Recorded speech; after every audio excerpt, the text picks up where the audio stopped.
that is permaculture. And we're going to hear from four amazing gentlemen this afternoon, and we're going to have a panel with all of them up here at the end of today, giving you lots of ideas and things to think about. Who here has ever spent any time in the garden with your hands in the dirt or your feet in the dirt? Who hasn't? It's okay if you haven't. So, okay, well, that's good. We got a pretty good crowd of people who have experience. But for those who don't have experience, that's why you're here to learn. And I'll just share briefly before we bring up our first speaker, Mr. Angus up here, who's going to drop some important knowledge. And we've got Charles Dowding in the audience with us today. We're really excited to hear from Charles. I'm from Houston, Texas, and back in 2011, I got involved with some activism on the local level and right away realized the importance of food.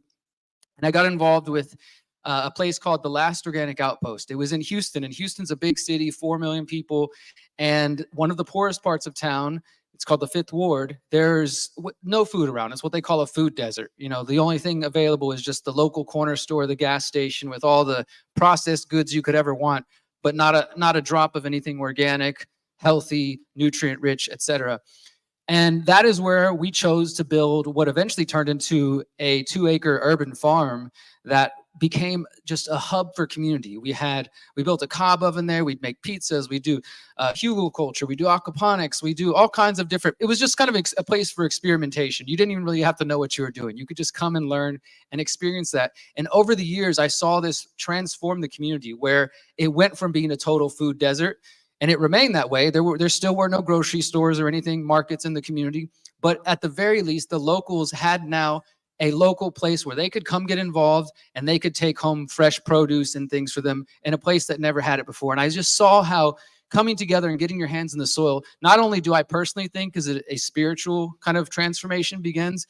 My grandmother, actually, she has a farm and back in the States, and she's grown up on farms. She's just turned 86 recently. She's still in her garden. She's probably out there right now. And she was the first person to tell me, Derek, when you start getting involved with the earth, you're going to get connected to God. And she's like, I'm not talking about religion. I'm talking about something deeper than that. And I remember telling her, Grandma, I think that's already happening. I'm feeling something, like something's going on here.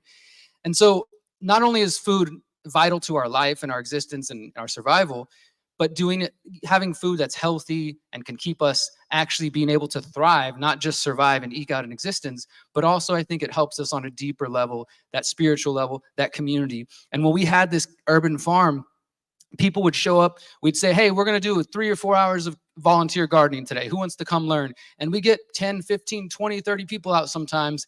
And we'd have some pizza that we cooked in the cob oven with tomatoes grown there in the garden. And we'd play some music. And before you know it, it was community. And local people came and got involved. And it was so beautiful to be a part of that experience. So for me, this topic, permaculture, food, it's just so vital to what we're doing. So I really hope you guys will tune in, take your notes, ask questions during our panel later today. But let's go ahead and get started. Who's ready? Who wants to learn? You guys ready to learn about permaculture? All right, let me go ahead and bring up our first speaker. And I'm probably going to mispronounce his last name because I'm still perfecting my British accent. And I'll test it out with you guys later. You can tell me if I sound too posh or how I'm doing. But let's go ahead and give a big round of applause to Mr. Angus Sartar. All right, let's do it.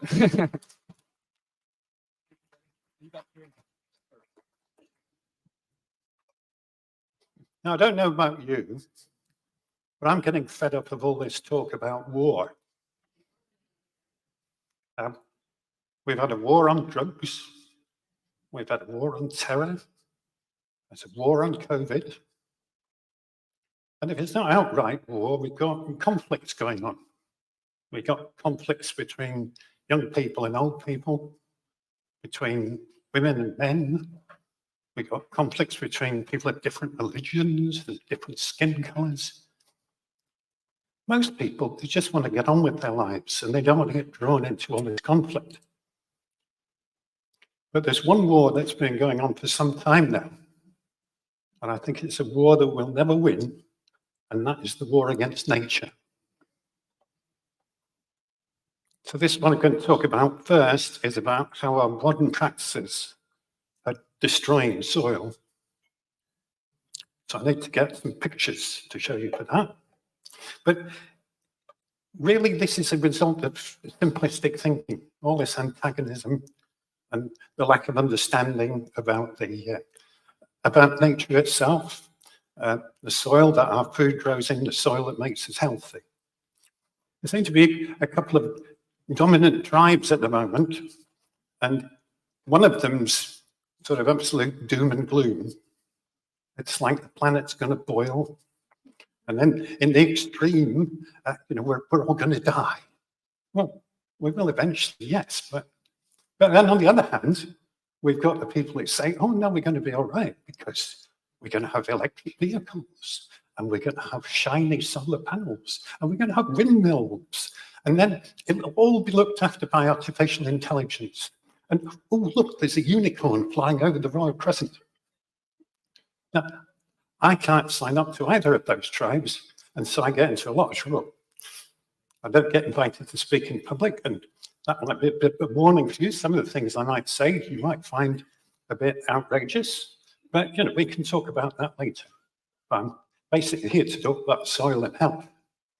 And it's our thinking that in general has to shift. Now, a lot of you have probably made that shift already, even without realizing it. But what we've got to do is find a way forward. And so I'm not optimistic about the way forward, so I can't join the unicorn tribe. But on the other hand, I'm positive, right? Because us human beings, we've got as far as we have by working together in the most extreme circumstances. If you sort of think back, study history and think about our ancestors. My parents came through, they were in the forces in the Second World War, and they came home and helped rebuild the country. Human beings can achieve wonderful things if they manage to work together. But let's stay focused on the soil, because it's always difficult dealing with people, isn't there? The soil's a lot simpler. Simpler story. Modern agriculture is destroying soil. Right? We're killing the soil. The soil is actually full of living organisms, and we're killing them off. And this is a big mistake. And it's quite a serious problem when we look at the statistics of it. So then, statistics on soil loss over the last 50 years. Now, you can't say that we can keep on doing this. This is the effect of modern practices, which include attacking the soil with big machines and large amounts of fossil fuels. Now, I know a lot of you know that you can grow food without any of those things, but this is the kind of food system we've got at the moment. And in fact, I'm complicit in this soil destruction because I buy stuff occasionally from supermarkets. And if I'm buying something that's made of wheat or soya, then actually I'm complicit in this. And so that's one of the reasons I don't have a big garden myself. That's one of the reasons I'm interested in working in food systems rather than just working with food. But I think it's great if everybody can get to grips with the soil and actually grow something, even if it's on a windowsill. So next, we have sort of illustration of soil loss in Oxfordshire in England. And this picture, really, I should have done a bit more work on it. Didn't quite have the time, but in that picture up at the top left there, you can see the farmer looking at this ridge. And then on the right-hand side, you can see a close-up picture of that ridge. And that ridge is actually the soil loss from that field over the last 50 years. Now, if you're on Oxfordshire clay, it's not so bad because it's quite deep. But if you don't have much of a topsoil to start with, like many areas, certainly around the world, you're in deep trouble. So it's the end point of this attack on soils with agriculture across the planet is the creation of deserts. And you could probably see that in the first slide. That was beginning to look to me like, especially if they like a desert. There's a huge lot of biodiversity in these systems. And maybe the loss of the other creatures on the planet, including the microorganisms, is the most important thing that we've got to deal with. Deserts as well. But I would imagine that deserts are contributing to climate change. People who are concerned about the amount of carbon in the atmosphere, well, healthy soils lock up loads of carbon. They're full of carbon. Most of it's in living organisms in the soil, surprisingly. And this is the point, the soil is full of life. We kill that life off, and a lot of that slump in the soil in that field in Oxfordshire is about killing all the life that was in the soil. So the plants become unhealthy because of this. And then we've got unhealthy plants, we've got unhealthy food read, and that's before we start putting all the nasty stuff into it. So I would say that we don't have, right?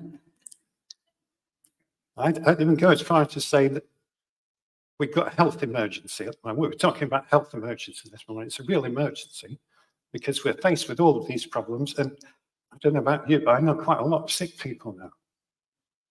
So there's a link there with the food, and the food emergency has to come back to the soil. And the stuff about climate change, for me, is more of a distraction. I mean, I'm not saying that climate change isn't happening, but I think we've got a climate predicament, which is something that we've got to manage. But this soil loss that we've been looking at, that's an emergency. That's a real emergency. And health is the emergency as well. And we can't do anything about the climate on a macro scale, but we can do things locally, especially with our permaculture techniques. We can mitigate and we can adapt. I think that's what we're going to have to face up to. But nevertheless,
soil that's on the ground. We work with the people on the ground as well.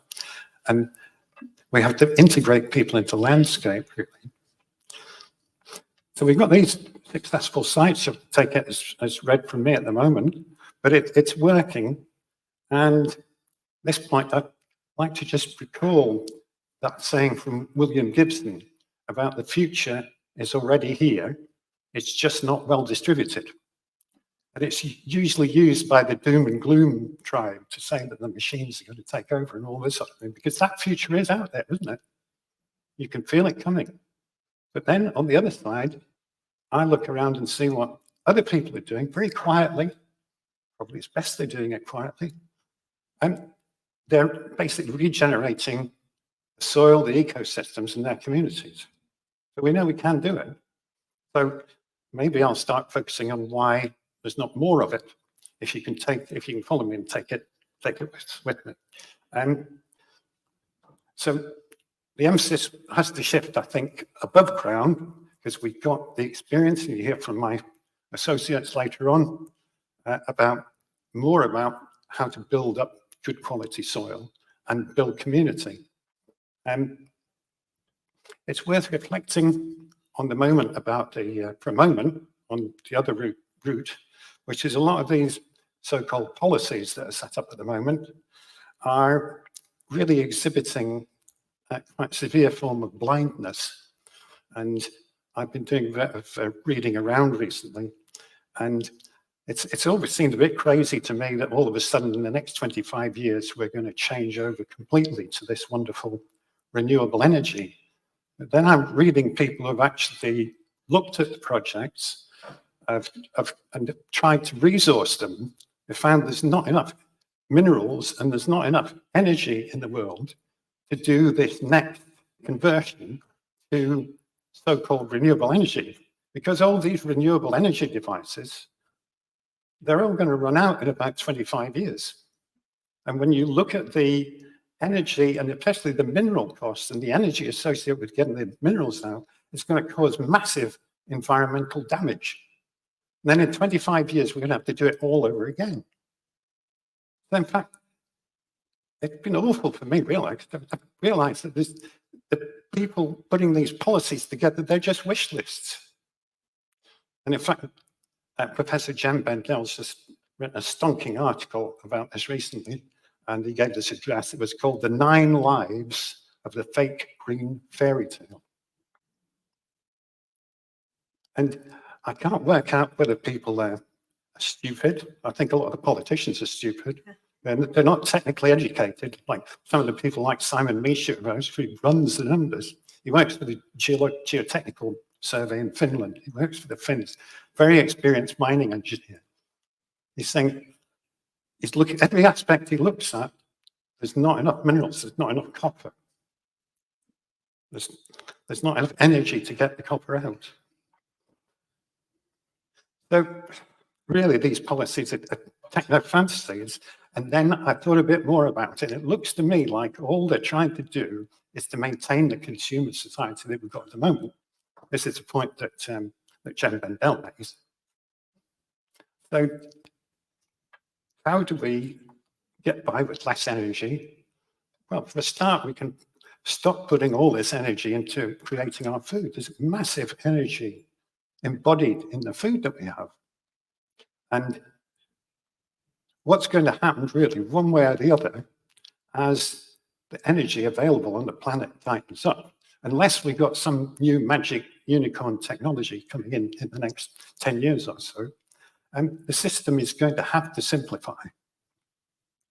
And we know that our systems, and it's not just permaculture, but it's the people who adopt the principles as well. We know that they don't need massive amounts of fossil fuels and massive machines to make them work. We can do it differently. And the main thing that I would say is holding us up at the moment is it's the economy. It's that people can't get enough money from doing the right things. So I'll talk a little bit about that, but my proposition is that the economic system is in fact anti-innovation. But then if we're working at a small scale, then I'm sure we can innovate. And a lot of people are working at small scale, and we can just share that stuff, which is what happens with permaculture worldwide. And we're all learning from each other. Right. So what have we got? So here we've got, we're talking to Tom Collins.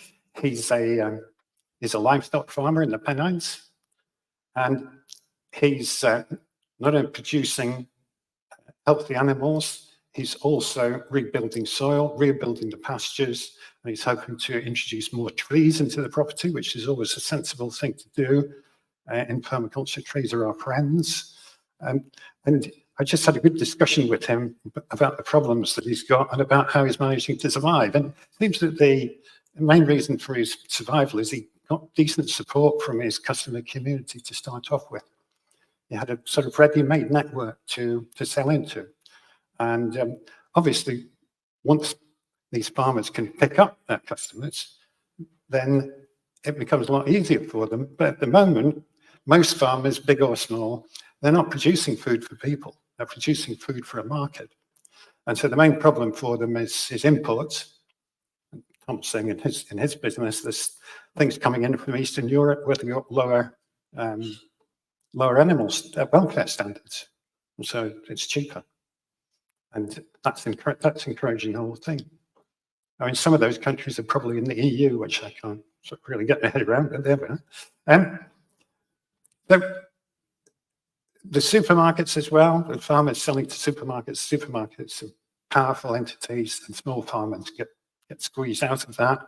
The subsidies, they do get subsidies from the government for doing good things, but at the moment, there's this carbon credit thing, it's incredibly complicated, and farmers have told me that they come up with words like baffling and crazy. And I've had a look at them myself, and I don't think they're really covering all the good things that the small farmers can do to make the landscape better for us.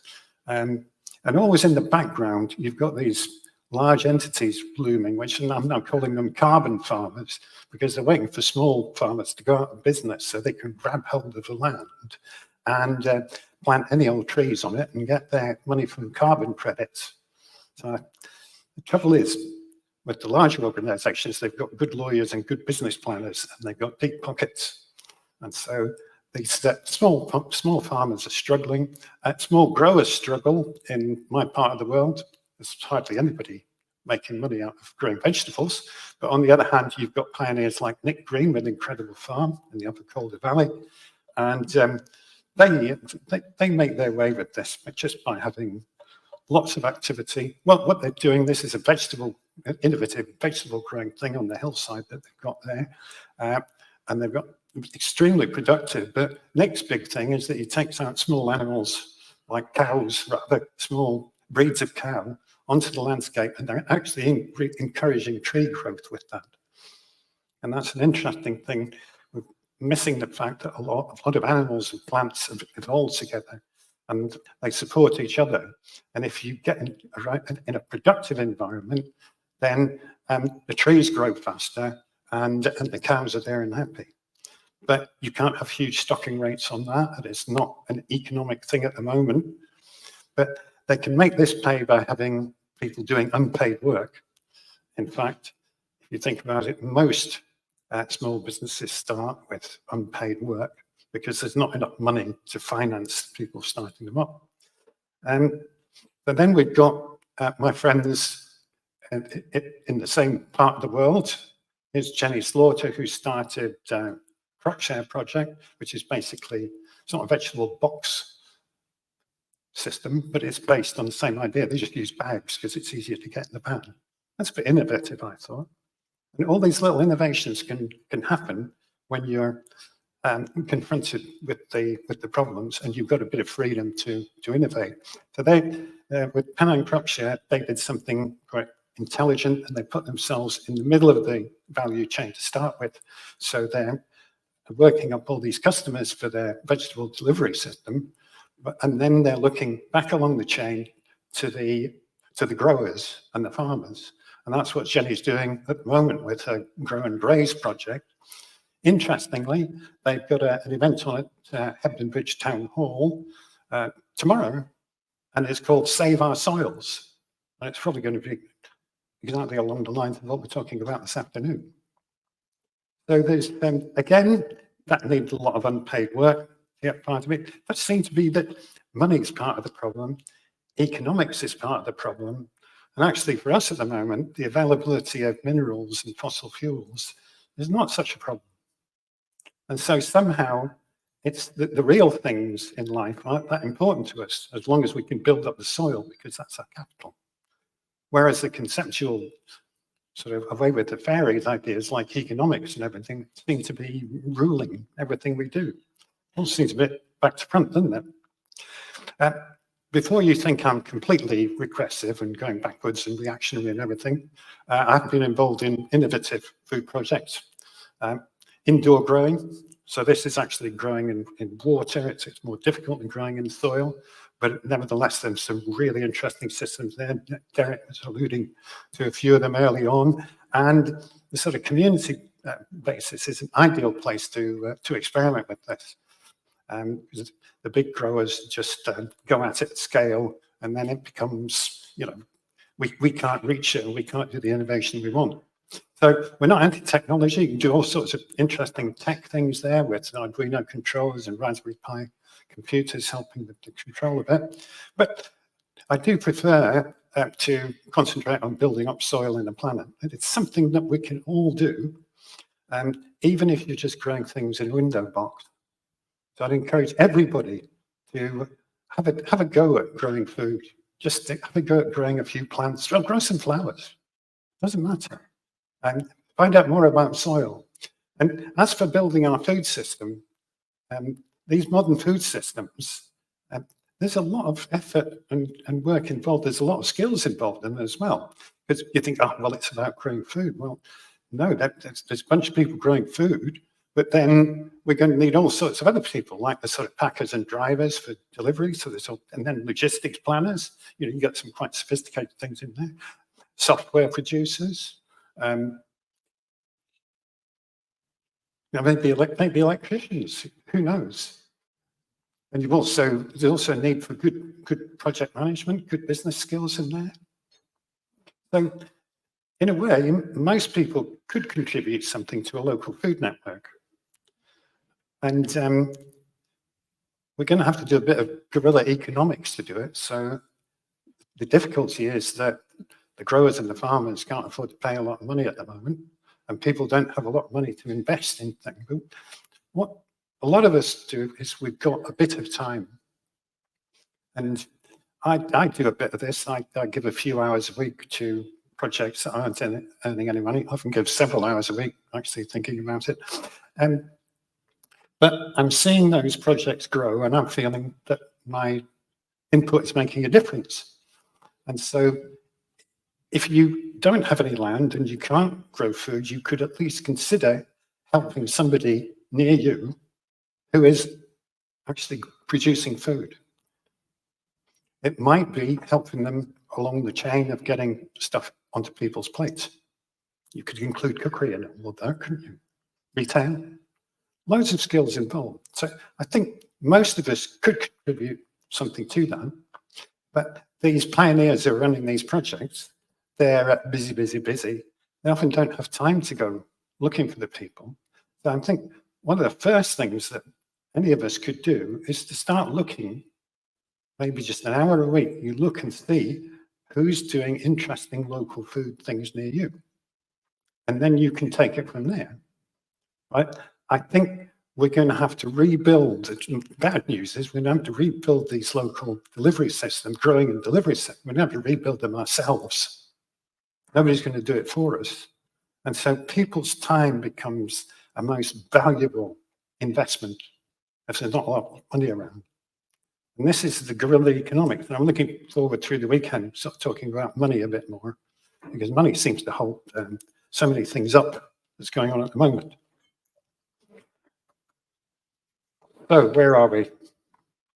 Let's draw things to a conclusion.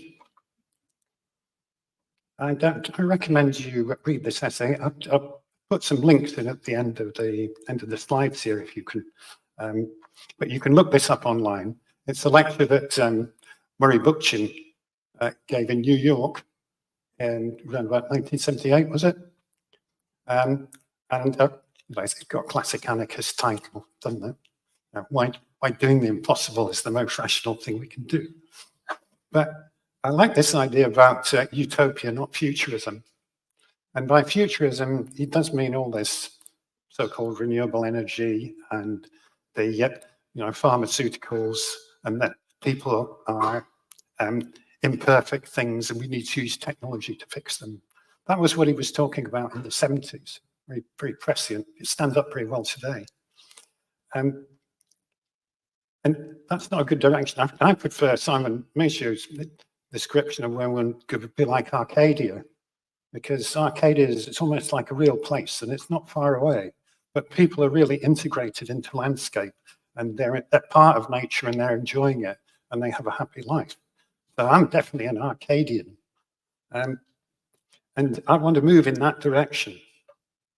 And yes, I want to end the war. And so just what I'm asking for is we work together to have healthy soils, healthy food, healthy people, and then I think you'll find we'll have a healthy planet. Thank you.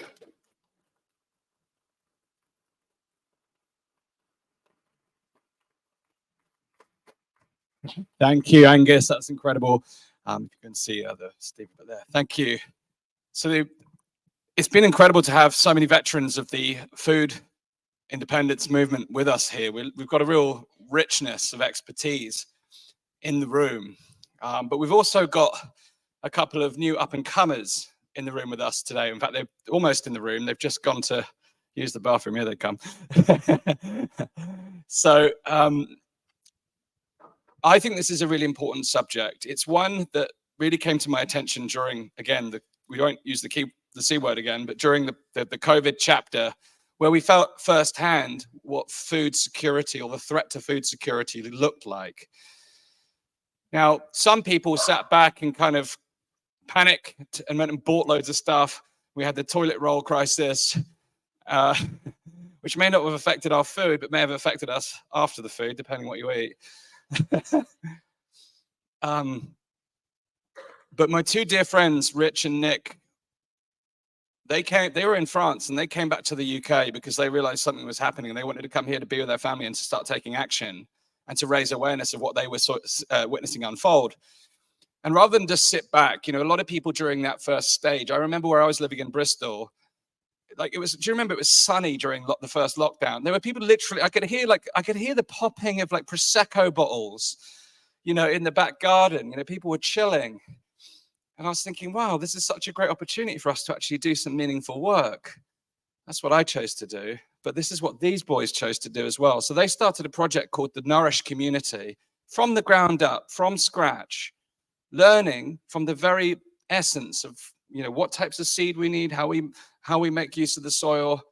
They'll tell their story in a moment, but what I think they've achieved in such a short period of time is remarkable. But they didn't just do it during lockdowns. Here we are now, nearly 5 years later, and they're doing incredible work. And they're pioneering, they're testing, they're sharing, and they want to help people understand their journey from literally never doing it before to now becoming, sought after in the United Kingdom and further beyond for the work that they're doing.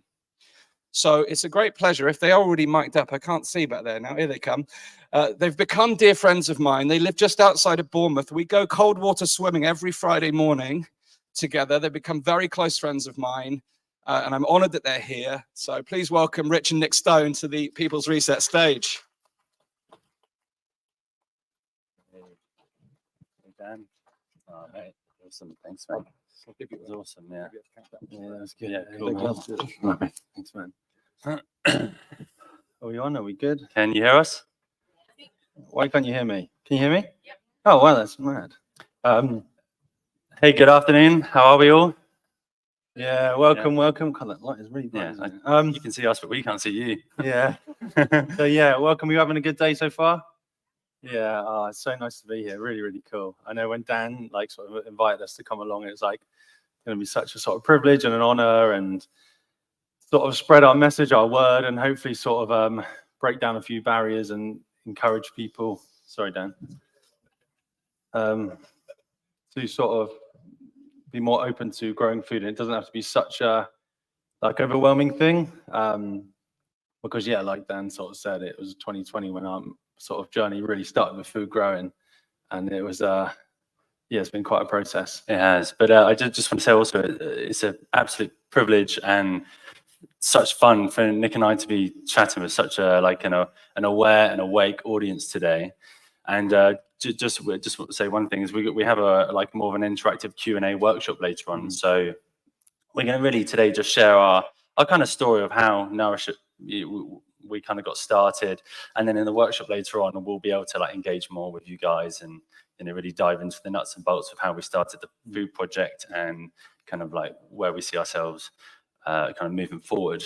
But with that being said, I think I'd like to start by saying that for almost a decade now, Nick and I have been kind of on this journey of just questioning things, you know, as we started to grow up. And you know, we traveled a bit, we went skiing, we went to India, we did yoga. I mean, you've really got into your breath work and everything, but we found ourselves more and more questioning things. And I don't know, we just, you know, there was quite a few years where we felt incredibly overwhelmed, if I'm honest, with just everything going on in the world.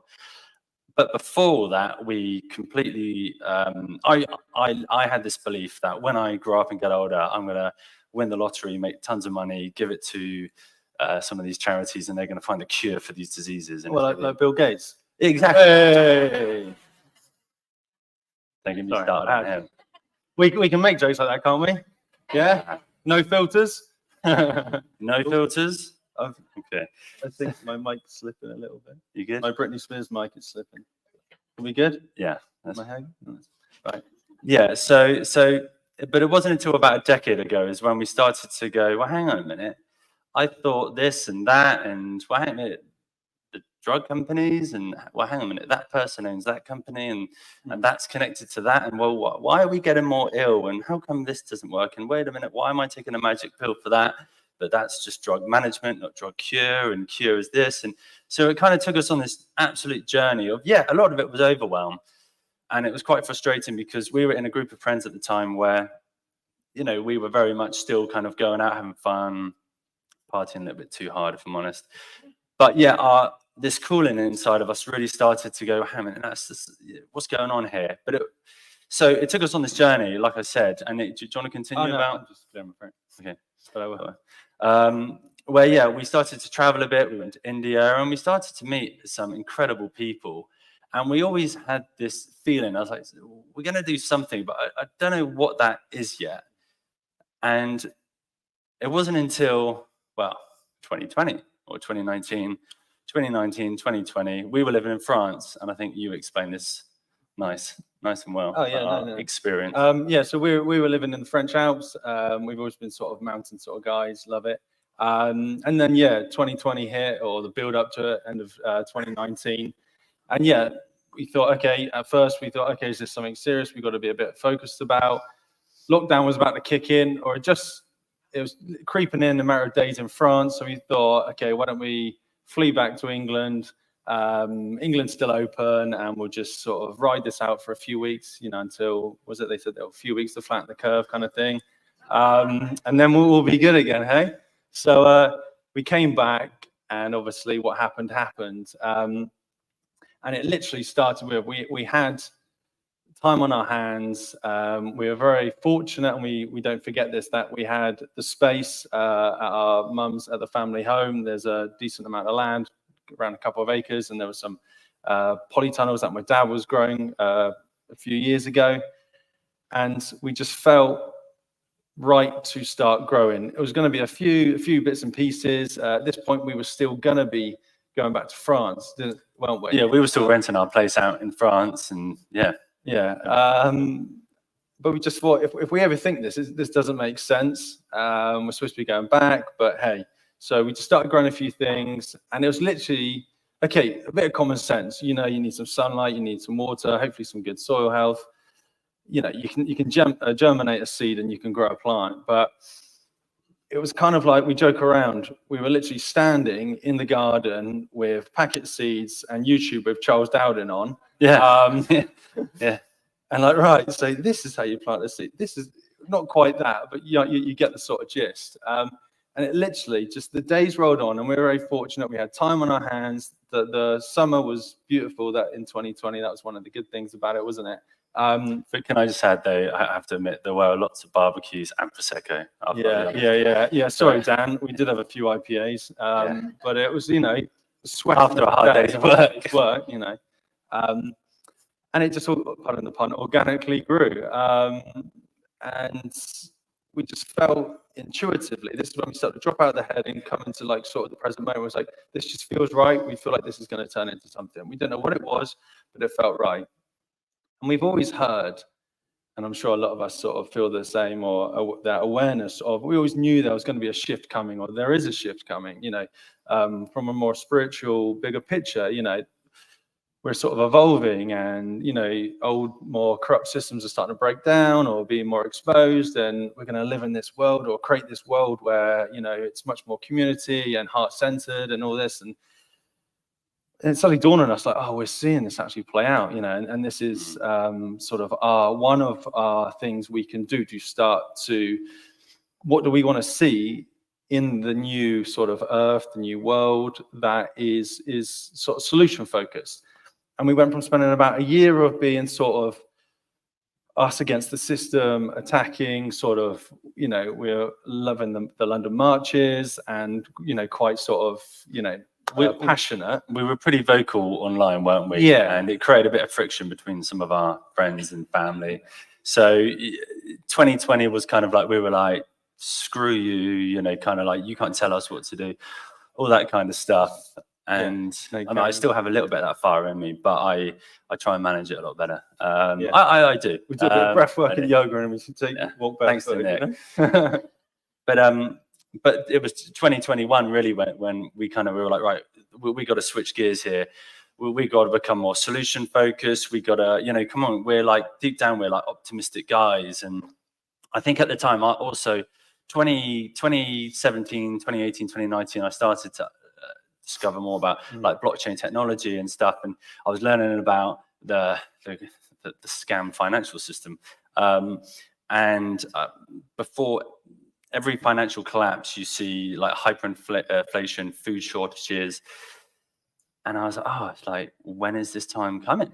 And then when all the COVID stuff kicked off, initially, a couple of weeks in, we were like, wow, this doesn't make sense. And then I was like, oh, this is genius. This is evil genius, how they're organizing this. I was like, oh my God, the penny just dropped. And I was like, it's like I could see the dots and just connected. And then fast forward to today is like, oh my God, so many of those dots have now connected. But I kind of went off on a tangent there. But like, so yeah, we went from pretty fired up people to like, okay, cool, let's do something about this because we all got to eat. And getting involved in food growing, and full disclosure, we don't really have, we grew a few plants as kids, we have no real experience. We just sessioned YouTube during lockdown, stumbled across Charles Dowden, and that really, I reckon we brought his ratings up, Yeah. How many times? You're welcome, Charles. But yeah, so what I'm trying to say here is we've been amazing at procrastinating at a number of things in our lives. However, when it came to food growing, there was such a burning desire and passion in there. We were like, let's just do it and just see what happens. Guys, come on, we've come this far in life. We can all plant a few seeds, And as we went into that journey, it was a couple of years in, we started to really learn, and we connected with local food banks and anyone in the community that were like feeding low and no income individuals, like food boxes, or actually literally there's some amazing people that we will give them a food box, and they will cook and they will go out through the local towns and hand them to some of the people that live on the streets. And we were like, that's kind of our calling, because we were really interested in like, okay, why don't we work behind the scenes? Let's figure out how to grow food so no one goes hungry. And then we learned about, like, we had these community groups that we were connecting with that kind of were doing like the front end, actually like the hands-on meeting people. But it was in doing that we stumbled across, our kind of style of growing, which is market style, no dig. But we're going to talk more about that later on. But I've completely lost my train of thought here. Where are we going with this before I kind of went off at about? It was, yeah. Where were we going with this? Many directions. Yeah, I know. I do that. I kind of like have all these things, and then all of a sudden, We're talking about you do the back end, they do the front end. yeah, Yeah, and that's how we develop. Thank you very much, sir. And that is how we develop. I'm hijacking it now. And that is how we sort of came to find our style of growing. Yeah, the market style growing. But it was, yeah, we then would where our sort of our outlets, because we donate the majority of what we grow. We obviously reap the rewards ourselves and friends and stuff. And we haven't sold enough, but we're looking at selling like a small, 20% sort of retail price, like veg boxes, just as another way to make it more sustainable. But we have been fortunate to get grants and things like that. But yeah, we started to see how we could then reach out to the community. And yeah, it was really low to no sort of income and community projects that are really sort of very sort of in the sort of community from sort of literally like grassroots up. And that's sort of been our thing for the last few years, really, or part of what we do. Then we have jobs, and me, and I'll go into this more about tomorrow, really, breathwork and yoga as well. But this is more sort of orientated around the food. And really, that's sort of, how we've been sort of going, haven't we? Like how it's been evolving. Yeah, so we've now been running this garden for 4 or 5 years now, and like I said, we've made so many mistakes, but the one thing I am proud of is every time we made a mistake, like the feedback is so quick. It's like, okay, that didn't work. Let's change and adapt. And we're now basically our goal with this garden, because with the space we have, we cannot feed everyone, but we're learning to perfect how we can grow a lot of food on a relatively small scale. Because like I said, if we can, like for us guys anyway, where we're at on our journey at the moment is how can we work behind the scenes, learn how to, what is it, instead of give a man a fish, teach a man a fish, stuff like this. So on the setup we have, how can we grow as much as we can with the space we have available? And then it's kind of like then educating people. And so a couple of years ago, we started running workshops to show people how else you can grow. Because in our opinion, and I think quite a lot of other people's, is instead of having, 1 or 2 really large scale farms, which, the previous talk, depending on the type of growing, doesn't always work out best. Is how can we have multiple smaller food growing projects, garden projects that we are decentralizing the food system, the food network, aren't we? And in our opinion, and I believe quite a lot of opinions in the room, is I think that is probably one of the best ways to go moving forward, because also without being doom and gloom, it's a lot harder to shut down 100 food growing projects versus 1 or 2 big farms. And I think fundamentally we are optimistic. However, let's also be realistic here. And we are being attacked, it feels now more than ever, from multiple angles. So, and this kind of ties in quite nicely with where Nourish moving forward is, we personally, on what we have, is we're not necessarily interested in selling food, but yet teaching people how to grow their own food. But then also how can we, because we talk about technology now, artificial intelligence, blockchain, there really is, or I should say technology, I see it as beauty and the beast. There is good and bad in quite a lot of things. So how can we understand, and this is really my passion with understanding blockchain and moving forward, is how can we, have our hands in the soil growing food to support our loved ones, but then how can we benefit from innovations in technology to keep us all connected so that we can keep doing commerce, so that we can keep in touch and distribute food as ethically and honest and, as even as possible. Because how I see it is we are moving into a world of AI centralization, but we really have to work on decentralization, but understanding the technology and how there can be a synergy between nature and technology. But that's really kind of my my thing that really fires me up is how can we use technology, because it's being used against us, guys. Centralization is coming in really hard and fast. So the more we can become educated and empowered, and one of my happiest, for me anyway, this isn't everyone's cup of tea, but one of my happiest moments is when I'm in the garden barefoot working on the plants, and I have my headphones in and I'm listening to how we can use decentralization, blockchain, and all these new innovations in technology to survive and thrive, because fundamentally I think that's the way a big part of the world is going. Would you like to add anything to I that? can add as well, yeah. So out of interest, sort of show of hands, how many growers have we got here? How many food growers, be it on a windowsill or be it garden allotment? Oh wow, loads. Way, get in. Yeah. Right. And then how many started growing in lockdown? Because that seems to be quite a so still quite a lot that were growing before. So yeah, I mean there was many good and bad things that I think we could all maybe agree, or hopefully that came out of the sort of the C word, the COVID era.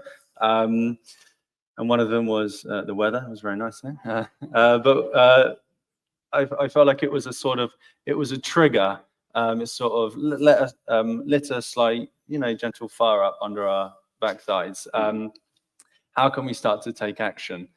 So yeah, one of the things we started doing was a few summers in, we started running workshops, some online, but we'd do some in person in the garden for a few hours, wasn't it? And it was beautiful. It was really nice. We really got to connect more with sort of local people and just build more of a network. And like we sort of explained earlier, we sort of gravitated towards no dig. So I'm sure there's probably a few people again that have heard about no dig, and a few of the people speaking today.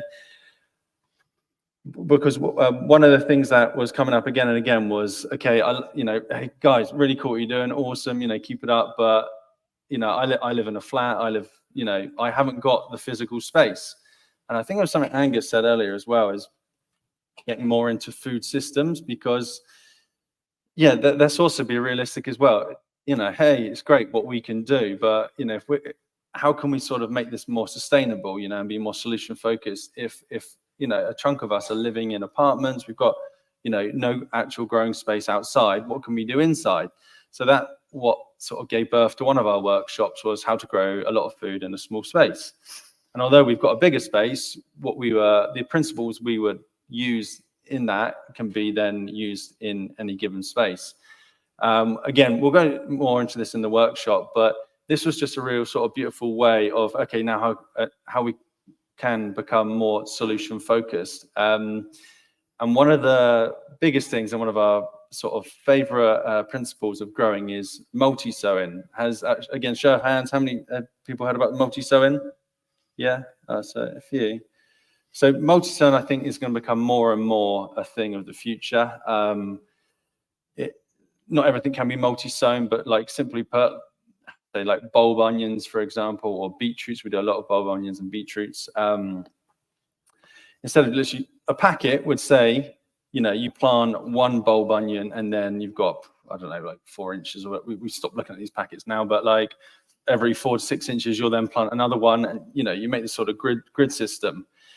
But you end up growing, X amount in a given space, where something multi-sowing, for those of you who don't know, you would grow sort of a cluster and different plants at different sort of quantities. You can grow anything from, say, onions, what we can do, 5, 6, 7 onions in a plug. And then we'll plant them out when they're so big. As they sort of grow and sort of increase in size, you can then start to thin them out. So what you'll do, you'll get an earlier crop. So that you can then call it like a sort of spring onion. Even though it is a bulb onion, it's you're harvesting it sooner. And then that creates more space to then allow these to swell up into a full bulb. And this was a way we've been able to apply this to other types of plants as well, to grow a lot more food, to donate a lot more food, and just to keep that sort of flow of production. Because I know we've had this, and we still do get this as well. We can be growing, and then there'll be nothing, and then suddenly you'll get like tons of one thing. It's like, I can't eat all these cucumbers, like, or, you know, luckily for us, we can just, you know, offload loads to the projects and everything like that. But again, if we can understand these sort of principles and they don't have to be so hard to sort of learn, this is again another sort of barrier for people. And this is, I think, it's going to allow people to understand. Okay, cool. That's one principle. I can actually now grow a given amount of food in a smaller space and have more of a sustained, you know, productivity. Would you agree? Hopefully. So there's sort of many principles, and we're not here to sort of just teach all these different things. I guess this is part sort of our journey. Again, we'll be going to that in the workshop we've got later on sometime, haven't we? Yeah. But yeah, this is just sort of one of the many sort of ways we've sort of incorporated this style into what we're doing for our productivity. Yeah, absolutely. And then one thing I wanted to touch on is community. And, you know, I've been hearing the word community for years, and to be honest, it never resonated with me. You know, it kind of went over my head. I was like, yeah, community, whatever. Da, da, da. It wasn't until this whole experience from 2020 where all of a sudden I was like, oh yeah, like, who is in the community? Like what is what you call community? And I tell you, for me anyway, it's been one of the best things ever, because I didn't realize how kind of uptight and stressed I was getting even before the whole 2020 kickoff thing. But it wasn't until I started to grow, I learned to grow food, definitely reconnecting with nature and our food. It kind of made me look at things slightly differently. And through connecting with people in our community and friends online, and that was one of the big things, is yes, we have friends in the community where we donate and stuff like that, and we now have volunteers, amazing. But the online connection is, you know, we now chat with people. You know, we're here. We started a WhatsApp group with I think about 4 or 5 of us, and it evolved to this Facebook group with almost 500 people now. And I love it. We share photos of like, look, you know, look at the harvest, or I'm struggling with this, or, you know, and all of a sudden, by connecting with people all around the world, and even just your friends and family, 10 minutes, it's really cool. It really helps, like, completely remove any potential anxiety, overwhelm, because so many other people are having the same thought processes as you, the same experiences, you know, the same, you know, situations that, that didn't work for me. Well, don't worry, because we're all in the same camp here. And I think I really want to just really home in on that, is that community, in my opinion, now, I've done a full like 180 on it. It's everything, because that in-person connection, but also if you can't be in person, even talking to people online, it's something I look forward doing like every day. And I think it's been a real big driving force behind our project, Nourish Community.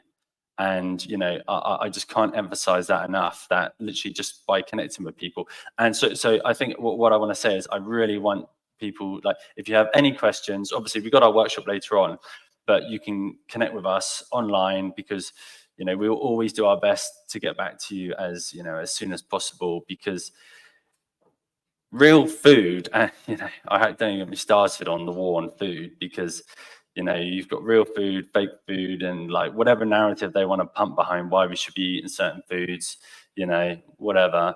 But it always, you know, whatever label we want to give it, or agenda, it's like, it always comes down to like real food, reconnecting with Mother Nature, because usually when you leave Mother Nature to do its thing, Mother Nature always tends to have the answer. It's when us guys, well, maybe not, let's say us guys, but like man, certain percentage of man, human, try and play God, that's when we start to see things go a little bit crazy. So it really has been, the last few years has been such a like a learning, unlearning, to then relearn amongst everything else going on. But whenever I kind of lose, you know, I get a little bit caught up in the drama going on in the world, and it fires me up, because I can get quite fired up. And I being twins, I think I'm definitely more the fired up yang, and you're more the yin, and I need a bit more yin, and then sometimes you need a bit more yang. Yeah, we balance. Yeah, but we're good balance. But like whenever I get barefoot and go in the garden, get in that soil, oh man, it just like chills me out so much. And there's a ton of science behind it. It's brilliant. Like, have we got any barefoot people?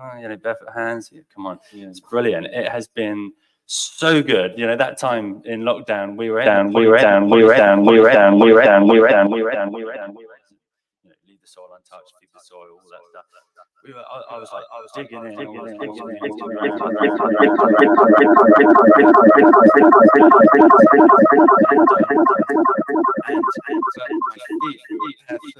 And I remember I was in the corner of the polytunnel and I just felt immense I don't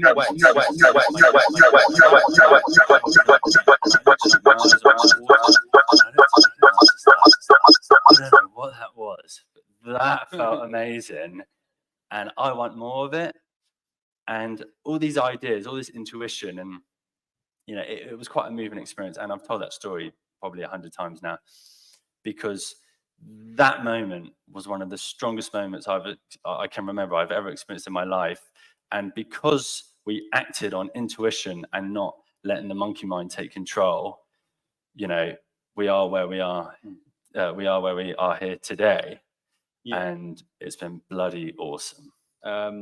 And yeah, just to sort of add to that on the sort of the sort of mindfulness, mental health side of things, for us as well as people, we have, I don't like to use the word volunteers, even though they are volunteering their time, but they've become such friends, like an extended family.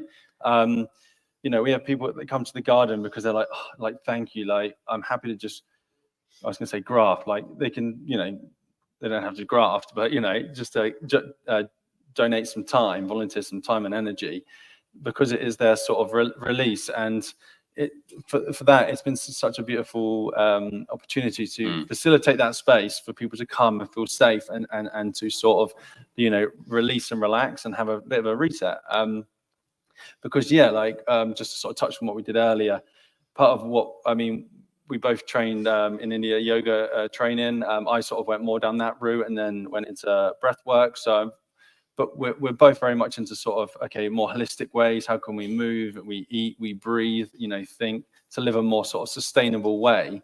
And it's just been such a beautiful component to add in what we do and what we offer. And that sort of almost brings us up to sort of more present as well with our, how can we help people in multiple angles, other aspects in their life, more lifestyle sort of areas, so to speak. And we're sort of now bringing together, we've just done 2 weeks ago, we did what we call the end of summer banquet, where we have, like it's in the sort of name, like a huge cook up, some guest chefs. Last year's chef is right here, Sarah at Nourish, with 2 eyes. Amazing food, and just bringing the communities together. We had Charles Dowden very kindly come and be involved as well, and Dan, and it's just been such an amazing way to bring people together and hear stories and get inspired. So we're doing more events and bringing in other components, because it is how we can move. So with the yoga and the breath work and the food, sort of, how can we sort of wrap that now together? Sort of, this is our sort of process now to really help facilitate people, because in a world that, there's a lot of good going on, there's a lot of not so good going on. What can we use? What can we implement to sort of hit the reset button, hit the refresh button, and sort of cope in this modern world and with some of the interesting things that the triggers world produces and sends our way. So really, that sort of brings us sort of up to sort of present. I know we've only really got a few more minutes left, probably. Have we got any questions at all in the last few minutes? Or I see a hand over there. How you doing?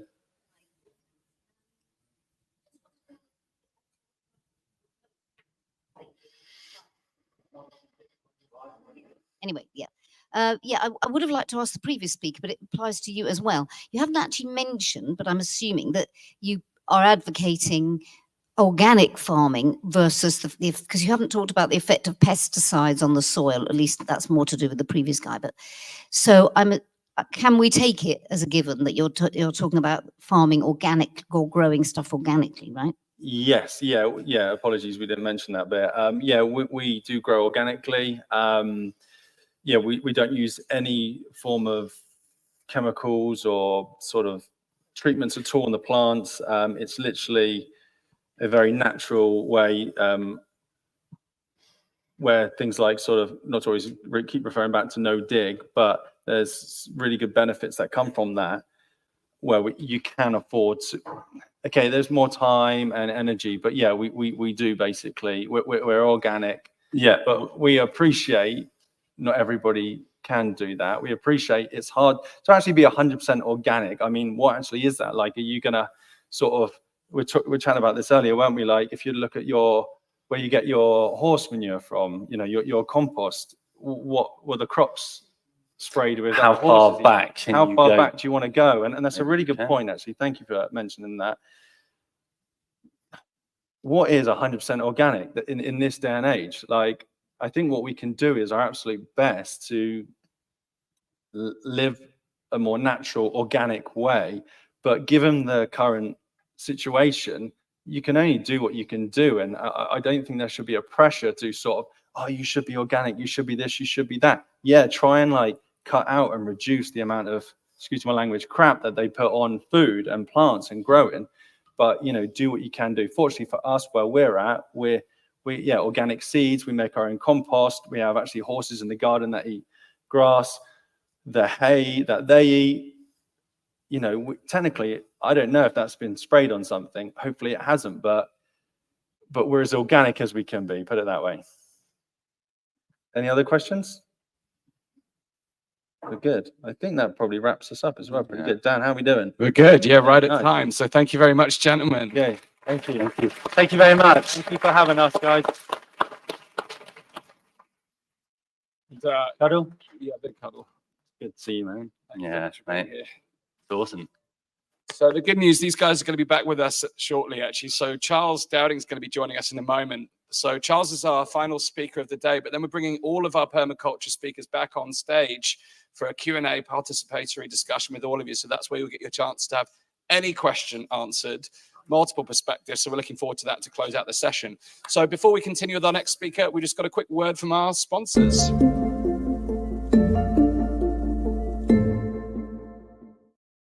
The People's Reset is proud to partner with Expat Money, a world-renowned consulting firm dedicated to helping freedom-oriented individuals like you create a solid backup plan in offshore jurisdictions. Expat Money's global team of researchers, policy experts, and lawyers can assist with your personal strategy for living abroad, obtaining second passports and residencies, securing real estate, and mitigating tax obligations. Our friend, Expat Money founder and CEO Mikkel Thurup is a lifelong traveler and immigration expert who developed his strategies on the ground, visiting over 100 countries, living in 9, and learning directly from legal experts around the world.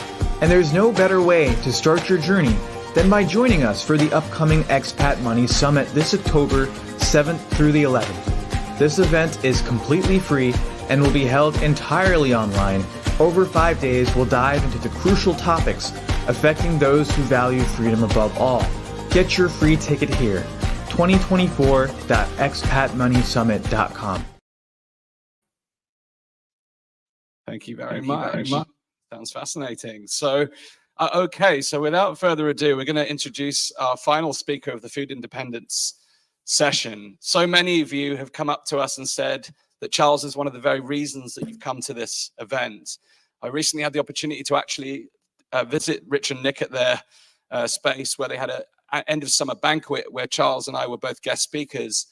And Charles was just bombarded by people saying what influence they'd had on their lives. So we're really honored to have Charles here with us this evening. Now, Charles, again, during my pre-conscious phase, he started a no-dig market gardening endeavor in 1982, a 1.5 acre, 6,000 square meter plot, embracing techniques that defied the status quo, challenging paradigms and developing his no-dig methodology, which has become iconic around the world.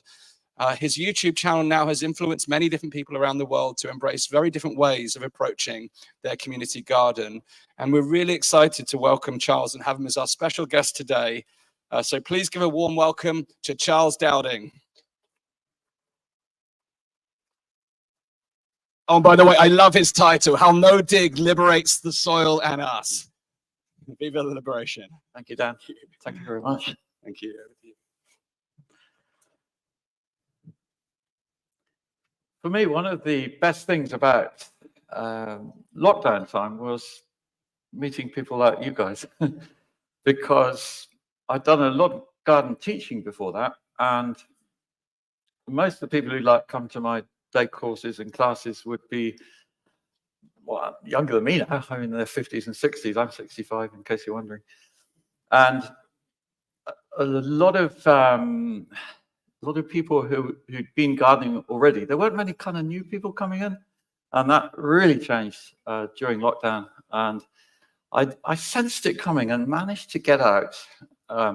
We were filming after lockdown, actually. I think maybe just before. It was March the 18th, I think. We actually filmed this video about how to start a no-dig garden. And I just thought, I just really want to communicate it. For me, it's always felt a beautiful method, but it's been ultra ignored by the horticultural establishment. I hope I'm not offending anyone by saying that. But it's like the mainstream legacy media don't really want to look at it very much. I think because it's challenging. But if you take on a new method that contradicts most of what you've been teaching all your life, well, you're not really going to embrace it or want to share it too much. So this guy came and I put up this video just as lockdown began. And I actually took the opportunity to also of doing a bit more filming with him. I'm always one for sort of pushing my luck a bit. And he came and filmed on April the 1st. And by some funny coincidence, a photographer from the Daily Telegraph had arranged to come down on that day as well. I wasn't taking lockdown seriously at this time. For me, it never really made sense. So it's like, well, I'll just carry on. And luckily in my profession, I was allowed to do that. I was an essential worker. And so we had the Telegraph reporter there. We had the videographer. Happened to have a guy helping in the garden as well. So that meant 3 cars on the drive, and then there was a 4th of someone packing some books that we were selling in the conservatory. As unbeknownst to me, someone in the village reported me for breaking lockdown rules, and we just finished filming. I could not believe what I was seeing. There were 2 very burly-looking policemen in my garden, and that was quite a shock. That sort of set the heart racing, and that's when I started to realize there's something big going on here. And then I looked at my YouTube the same evening, and I could not believe how many people were watching this video. This was phenomenal. In the first day, 60,000. I would normally get quite big numbers, like 25,000 maybe, but that's 35,000 new people in one day. And that carried on growing and growing. That video has now had something like 6 million views, and I still answer questions about it regularly. So no-dig has really come in, but I would say it's still pretty small percentage. And if you're not careful, you kind of live in an echo chamber of people who resonate with your ideas and beliefs, and you think, right, this is going really well. Everyone's getting it. And then you look around actually, and there's a lot of people who don't. And every so often I'll get someone come on YouTube, just calling me all sorts of names, and this is a load of nonsense. Or they'll just say, I don't believe you. You're using loads of chemicals, aren't you? And it's like, yeah, okay. I'll never get into an argument with people, because online I find you can't win arguments. It just escalates. So I'll just say something nice in return. And then a common question I get asked on YouTube is, so what fertilizers are you using? It's like, I never mention them because I just don't. For me, it's just not part of my lexicon. And yet that's when I realized for most people, it really is. And they're switched into that whole paradigm that they've been sold about how you're supposed to grow food. And, one can take this a long way. And that's why I made the title of my talk, How It Can Liberate Us, when you really start to think about these things and why people are asking these questions. A good place to start with that is health and disease. I don't know how often you think of those 2 words and how strongly they resonate with you and which one is the stronger one. But we have in the UK a National Health Service, which is actually really a national disease service. And it often goes, what I've noticed is that words often get flipped around. And it's a very subtle way of propagandizing people and making them not realize what's really going on. So they kind of want you to get disease, and they'll offer then solutions. And it's the same in farming. So in farming, at least when I started, and for most farmers still now, sadly, because they're knackering the soil, they're macerating the soil with fertilizers, pesticides, things that kill the microbes, and cultivating, they get problems. And so then they need solutions. And those two words, the solution word is not the healthy one. So that's where Big Pharma steps in. It's all, you know, I don't want to go too much into criticizing what's going on, but it's more to illustrate the paradigm and how did we get here. So if we go back to health and disease, because it's empowering when you actually understand, you know, what is really going on behind the scenes. And so health is a positive state. And it was Eve Parfus, one of the first people that I actually read saying that. She founded the Soil Association, and she was a real round peg in a square hole because she'd grown up in a family that was running the UK, basically, and therefore running the world at the time, the British Empire. In fact, it was her grandfather who made the Palestine Declaration, promising Palestine to, you know, to be a Jewish nation there, causing all the problems, or so many of them. So that was her background. But one little story about her is that she was on the lawn at the family home, and this pheasant sort of landed at her feet, dead. It's like someone had just shot it. There was a shoot going on. She became a vegetarian at that moment, age 15. So we're talking about like in 1913. She was born in 1898. Anyway, she ended up founding the Soil Association in 1946. And just before that, she'd written a book called The Living Soil, which didn't really meet the acclaim it probably should have. And it's actually not a bad read even now. You know, there's kind of old-fashioned speaking there a bit. It's really, she speaks from the heart and clearly felt it very strongly and didn't have access to the resources we have now.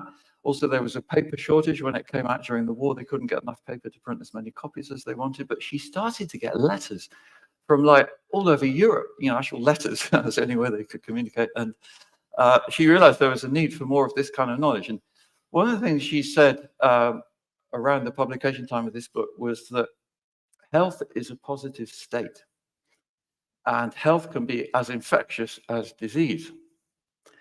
And that's a really empowering statement to hang on to. And we need, that's exactly what we need. We need words that we redefine, and then we can see things differently around us. And like, it goes back also to Louis Pasteur. I don't know how many of you are familiar with the, you know, you will be unconsciously, but it was him who created the germ theory. This is related to no dig, by the way, in case any of you wondering. I'm not showing a slideshow because I feel that can disconnect you from the audience, and I want to really connect with you and give you these understandings, these reasons why I'm no dig and why I garden like I do and grow like I do and talk like I do, because I feel that for you actually will be more empowering. There's loads of resources about how I do it online, as some of you commented, and Dan said we could do an online seminar for members of this audience. If you wanted to join that, we'll let you know details about that when I can show my slideshow and answer questions.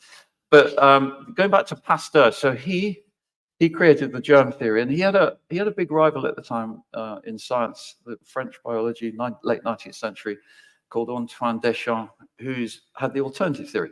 Pasteur's germ theory said that the body is an isolated organism that needs to defend itself against invading germs, bacteria, viruses, and so on. Deschamps said no, the body is a collection of organisms, of microbes, and his theory was called the microzyme theory. And the microbes, when they're in nice balance, can organize the health of the body to stay healthy in an environment that might have a lot of potentially harmful things in. So what does that do? That gives the power of health to us, not to someone who's going to vaccinate you, because that's where Pasteur's theory leads. So because money was starting to come into all what's called science, it was called science then, still called science, follow the science. And Pasteur won the argument because he got supported. Deschamps, if you can look these up online, it's very interesting reading because, again, it helps to understand why we are where we are, and then how these understandings spill into agriculture. And it also leads to things like, when I started organic growing, I found that question very interesting from the back, because I don't talk about that I'm organic grower, whatever that means. I actually don't really call myself that because I've kind of gone off it a bit in terms of how it's defined. What does it mean anyway? Now, it was more pertinent, I think, when the word organic didn't really come into common use until about the 1960s. Believe it or not, before that, what we now call organic farming and growing was called compost gardening and farming. So, you know, we've gone a bit full circle there. In the 1940s, people were quite switched on to the mycorrhizal network. People like Albert Howard, who wrote seminal books on making compost. They're still a good read. That's where I got a lot of my inspiration from, reading stuff that was written in the 1940s, and they got forgotten. And Howard worked with a lady who worked for the Forestry Commission called Professor Rayner, and she worked on Wareham Heath in Dorset, interestingly. And she couldn't work out why some of her trees in pots, she was trying to work out efficient ways of propagating trees, and they weren't responding to fertilizer that she was giving them. And then I think it may have been through working with Howard, she thought, well, I'll put a bit of compost in there. And suddenly it all started to click and they started to grow. And so that got her interested in biology. And she talked a lot about the mycorrhizal network in the 1930s, early 40s. And she sadly died, disappeared. And there's very little you can find out about her now. But in some of these older books, which I was lucky to inherit because I happened to work in the 1990s with one of the very early pioneers in the organic world, Mary Langman, who'd also worked with people who ran the Peckham Centre. How many of you have heard of the Peckham Centre out of interest? Oh, is that nobody? Okay. One, thank you. So that was two doctors, Williamson and, I can't remember the second one. It was a man and a woman.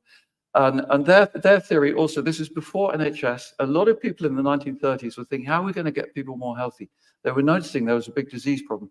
The government had noticed it in World War I because the soldiers weren't as healthy as they wanted. So they had an interest as well. And the Peckham Centre in Peckham was framed around getting people in there to get more exercise, to eat healthy food.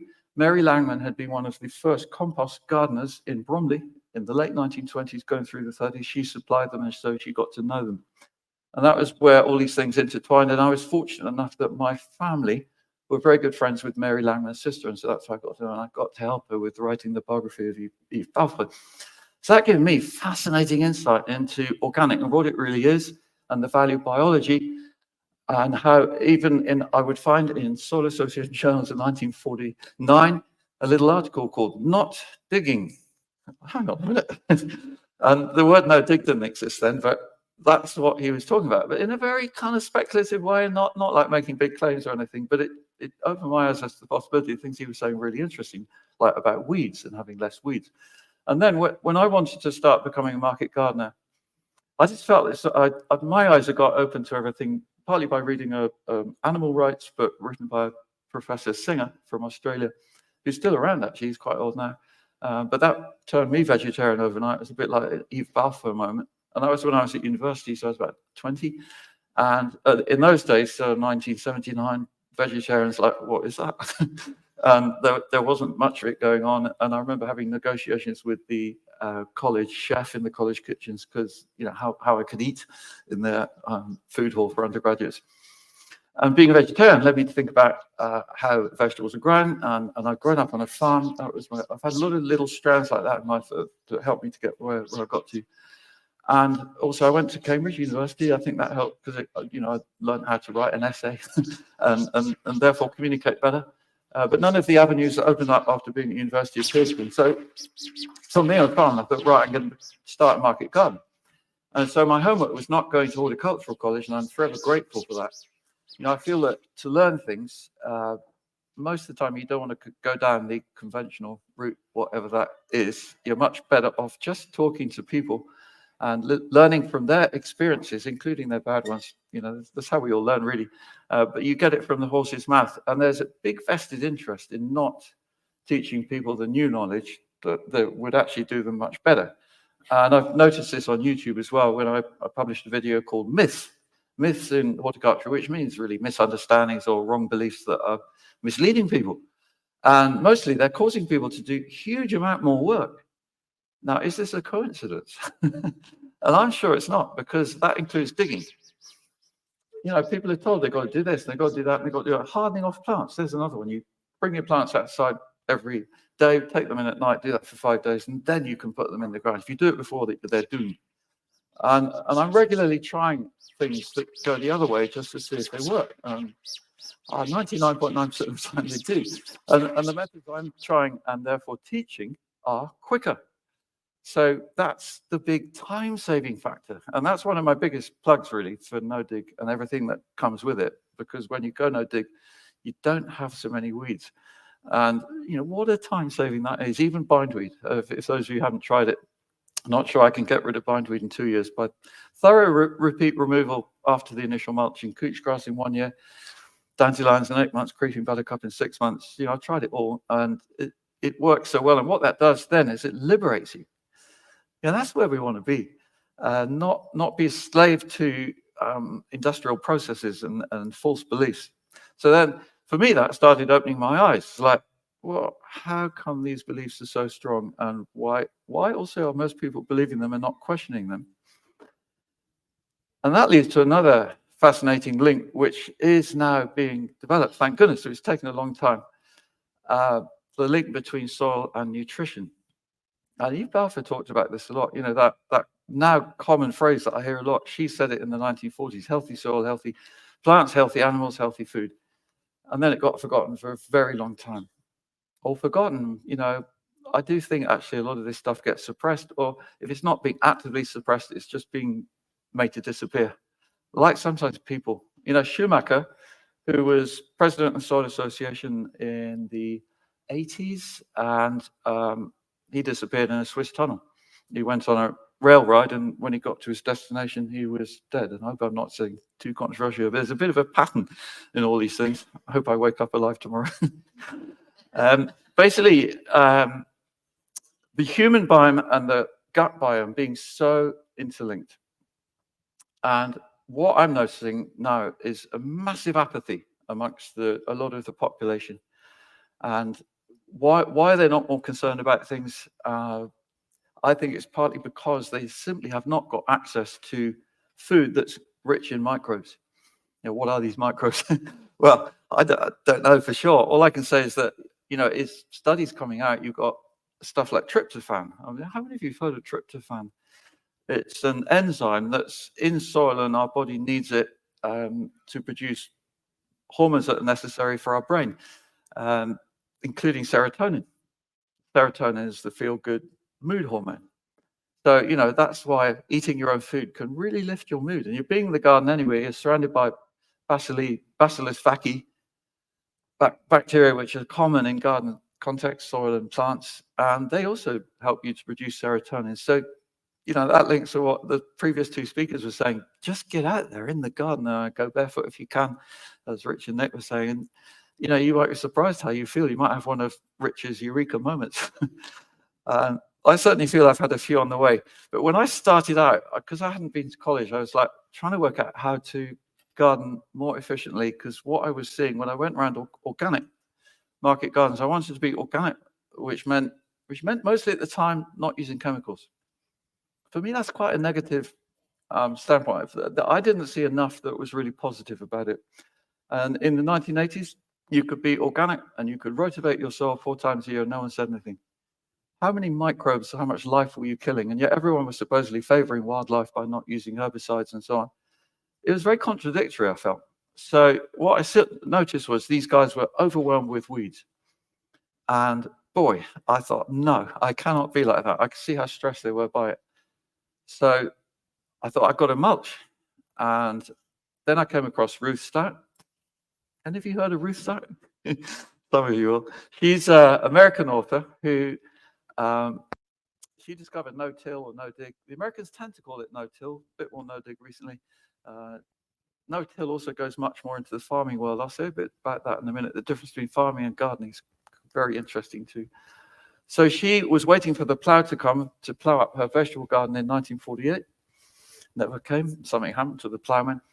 And so she thought, well, I'll just manage without plowing. And then she thought, oh, my husband, who's a farmer, he's got some old hay. And she'd like to use cow manure. And she thought, well, if I use the hay, that kind of bypasses the cow's stomach, but it's quite a similar thing, really. So she mulched the ground with hay, and that was feeding the soil as she saw it. And then she sowed her carrot seeds and planted her lettuce in the untilled soil, and everything grew. And she's like, oh, hang on a minute, this works. So why? Then she never bothered to get the ploughman back. And then she started to develop this in writing she wrote for national magazines in America in the 50s and 60s, and that crystallized in a book she wrote called No Work Gardening, which came out in the mid-60s. And because of the title partly, I think it was very successful. But it brought her work to a bigger audience, but I would say mainstream. But what I took from her work was this mulching with hay. So I bought a load of old hay. And my father was a farmer. So when this load of old rotten hay arrived, and he's sort of being tipped on, he'd let me have 1.5 acres of ground. And his eyes were popping out. He said, what the hell are you doing? He didn't get at all what I was doing. It's like, then I was planting garlic. And he didn't know you could plant garlic to eat. Garlic for him was a weed. That was wild garlic. And so he was horrified I was planting what he thought was wild garlic in the constants. Like, that generation gap there. He was quite a bit older, by the way. He was 55 when I was born. So I kind of missed out on that parental connection, which again, with the benefit of hindsight, I think it probably helped me. I was much more free to develop my own philosophy about things. It might sound a bit hard saying that, but I've had to do that because I've always felt so different to everybody else. And like in my 20s, I didn't have many friends. I just worked at my garden, didn't go out, I didn't drink any alcohol, I didn't drink coffee. I was just doing things. And I would take a month holiday in January if I went to New Zealand, for example, in 1988, to have a look around market gardens there. But the hay resulted in massive losses for me. So I'd covered my beds with hay, and it was wonderful, no weeds. And then I planted out my cabbage and lettuce and sowed my carrots, and they all got eaten. Slugs. So I went back to Ruth Stout's book, and this is not fair. She didn't mention slugs. And I did find a brief reference to it and using beer traps. I think because she's had a bit of feedback herself. But what I realized was she's in Connecticut. She was. Hot, dry summers, cold, dry winters. Slugs don't stand a chance there. So she didn't have that to contend with. And the lesson for me at the time and for all of us now is be careful where you take your advice from. I mean, some of you listening to me now might be in the dry American Midwest and you could use hay. Great. But in the UK and maritime temperate climates like most of Northwest Europe, where this year it's been a disaster slug-wise, thanks to the weather. And, it's really shocked me actually how bad it's been. But I must say that no dig with compost mulch, because that's what I realized. You've got to have a mulch that's not habitat for slugs. Slugs for me is number one pest. I would say after this spring for most of us. Obviously you can have rabbits and pigeons, all those things. You can net against them and everything, but the slugs is more general. And you've got to get your soil conditions right so that they're still there. Like, I was harvesting this morning, walking around the garden, and I see quite a big number of these really big ones at the moment. That's summer slugs, tend to be bigger than the little grey ones you get in the winter. And so I've always got them in my garden. But what I'm not seeing is massive damage to the plants. And if I see slugs, like I'm harvesting celery or chicory, radicchio, for example, if I see them there, I'll cut them with my knife. And I'm sorry if I offend you by saying that, but there are limits. But if I'm walking around the garden, they're on the grass, I'll just leave them. I just don't want them where I'm trying to grow food. For me, that's number one priority. Like I don't want weeds either. I can have wild areas all around my garden. This is where I disagree actually a bit with, say, some permaculturists, but I don't want to say permaculture is a difficult word, I think, because it embraces so many things. And some people use that word, I think, a bit misleadingly. And they say things like, hey, just let nature go, do what it wants, and then just wander around, find your bits of food. But, you don't go for a walk in the forest and find a bed of carrots or a nice stand of lettuce. So you actually got to work a bit and make conditions suitable for these plants. Vegetables are not wild plants. We have bred vegetables from like carrot, from wild carrot and so on. See, I got loads of wild carrot growing around my field, but I'd struggle to go and harvest enough to eat, and they'd be tough as hell. So, that kind of thing, understanding that although we're with no dig and compost mulch, you're growing in a natural way. It's slightly unnatural what we're doing, and that applies to most of farming. I mean, take understanding you want from that one. There's you could work on that statement and see where it leads you and what you're going to eat as a result. A really interesting discussion to be had. But for me, as a market gardener, no dig, and I need to or want to make a certain amount of money from what I'm doing to I don't actually make any profit, but at least pay the wages of people who work for me, which I can just about do. I can't afford too much sort of being sloppy, and I'm going for maximum output. And the thing about the slugs is, I think that you've got, with really healthy soil, you've got much stronger plants. So it comes back to that original saying, healthy soil, healthy plants. And then, well, where do the slugs come in? It's that a lot of insects are not so attracted to healthy, strong plants. You know, what is a slug? If you think about that for a minute, it can be very instructive. It's a recycling organism that's in the soil. And its job, it has a duty in nature that it's fulfilling, which is to come along and find decaying leaves, organic matter that needs to be recycled and turned into food, organic matter for the next generation of plants. So it's doing great work there, as long as it doesn't get kind of carried away. And you set it up, you set your garden up so that the population is not too high. That, for me, is the guiding principle with all pests. I don't want to get rid of pests, I can't. And that's where chemical approaches go wrong, because they are trying to kill everything. And I just see so many stories of people spraying aphids in the spring with insecticide, and then by force, they're killing the ladybirds and the hoverflies, even when they're very tiny.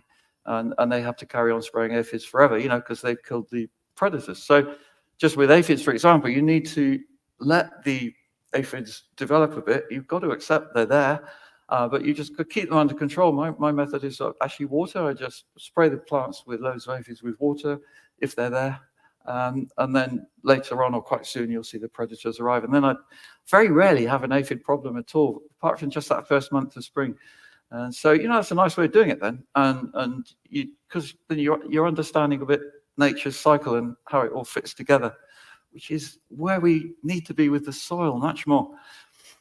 I went to a lecture by a famous soil professor in 1986, and he was saying, he came out with these sort of statements that you'd hear a lot in those days.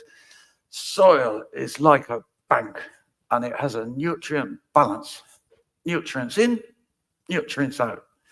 And that was the professor's explanation of what soil was doing. And if you think about it, that's hydroponic growing.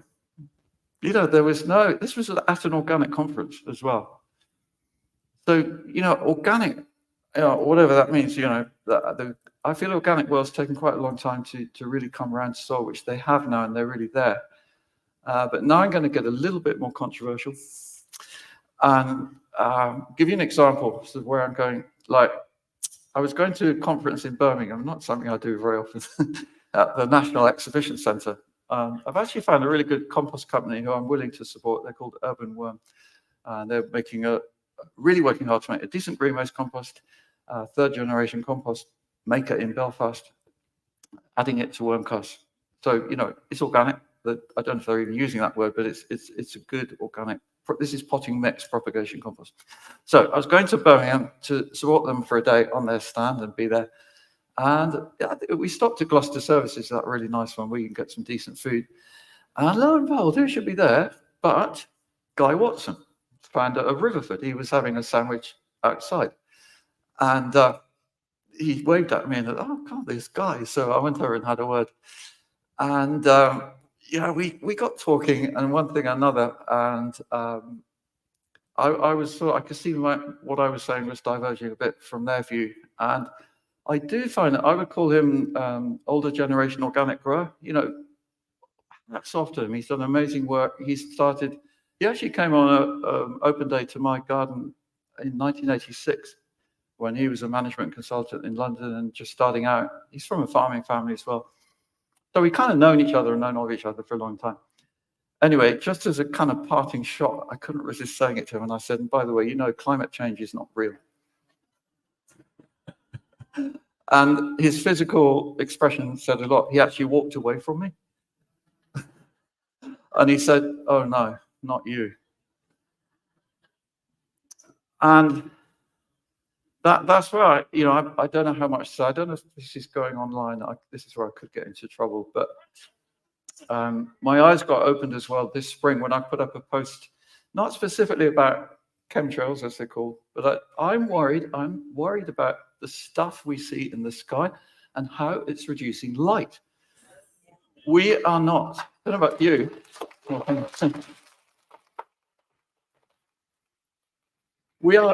I find I'm not often able to see blue sky anymore. It's often white. And if you look at the sunlight, it's kind of like LED, halogen light.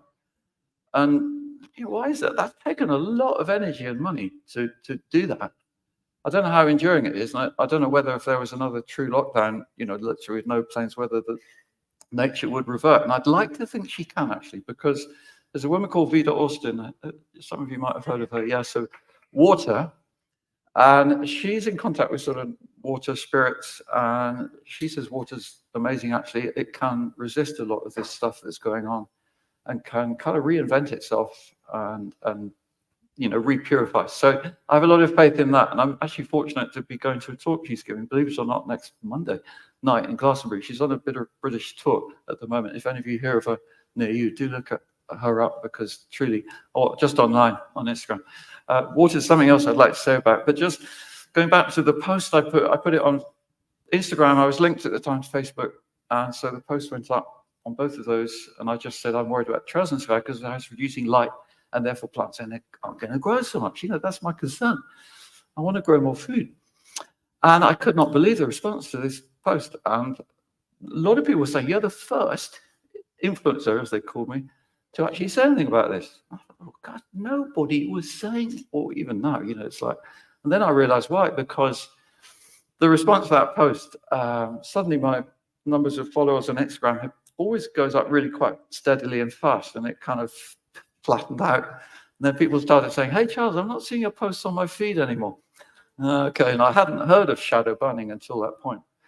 So that's where I am with Instagram, and it feels a bit flat there sometimes. I don't get the response that I used to because I'm not reaching new people, sadly. They won't let me. So how do you get out of that hole? And the way a lot of people are doing it is they're self-censoring. This is how they get us. It's like how they did it in lockdown. They got their neighbors to report people doing what they called an offense. Like a friend of mine in Ireland, his wife died in lockdown. He couldn't even go and see her.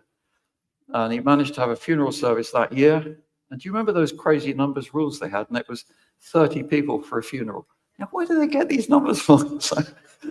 And anyway, 37 people turned up. And it was all fine. And then somebody reported him for that.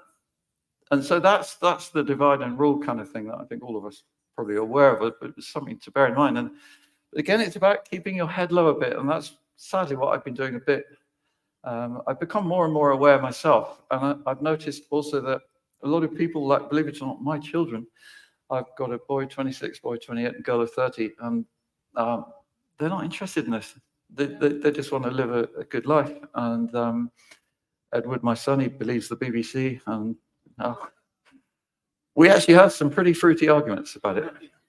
I don't think I'm making much difference at the moment. I just like to think I'm sowing a few seeds. But he was horrified when I put this post up because I think he saw quite clearly where it was taking me into a land of less followers. So I guess I'm being a bit more careful now. But I certainly don't want to shut up. But what I want to do more than anything is get Nodig out there, because that I just feel it's a very liberating method, and the understandings that come from it are then also liberating, and it also helps to free your mind because you're eating food that's more microbe rich and healthy.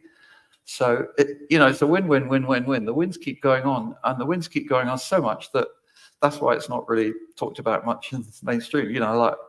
People came to my open day this year and said, God, this garden is just amazing. Why aren't you on television more? It's like, well, I think I know what. Thank you to YouTube. I don't know how long that might carry on. I'm certainly carrying on, and I'm finding good audience there. And it really brought it home to me when I went to America. Actually, I was invited to give a talk at a homesteading festival. So homesteading is the American word for smallholding. In Iowa. And if you look at the map of America, Iowa's right in the middle. So that's actually a good place. But people say, why Iowa? It's the, what's the word? State. 2.5 times the size of England, I think, with 3 million people and more pigs than people. So it's like, what are you doing there? But it was because it was central. People came from 40 different states, and I met such enthusiasm there for my work and what I'm doing. And then what I'm finding is there were journalists there from Colorado and places, and they're publishing in their journals of horticulture and things, and there were lecturers there. So it's really powerful way, if using internet, like Rich would say, to reach people more. But then the online, in-person events like this is where you really can make powerful connections. And it was through YouTube that I was able to make all those connections in Iowa. And that's where I want to make as much effort as I can. I mean, for me to get here today was actually quite a rush, even though I'm only an hour down the road. I was really busy this morning. We were picking, harvesting, and then planting spring onions and harvesting squash. And so I'm very much combining those two lives, and I want to carry on doing that because I feel that informs me. I need that information coming from the earth, from the soil all the time. I feel it's what empowers me. And that word power has come up a bit this afternoon, I've noticed, and it's a really good word. We need to really hang on to that one. Power has been made to sound a dirty word, but we need more of it. They've taken a lot. And coming back to language, in the organic world, people accept this. It really bugs me. And I keep saying, come on, guys, you should not allow the naming. The way it's phrased is, if you're an organic grower, well, you're an organic grower. But if you're not an organic grower, you're a conventional grower. Did you know that? And you look up that word in the dictionary, it means normal and natural. Oh, God, that's how the chemical fraternity have coined it so that they can seem not too controversial.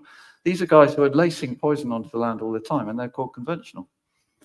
But whether or not you agree with that, you're accepting that word. If you agree with that terminology, and people use phrases like the farming industry, I don't know if you heard that. That really bugs me as well.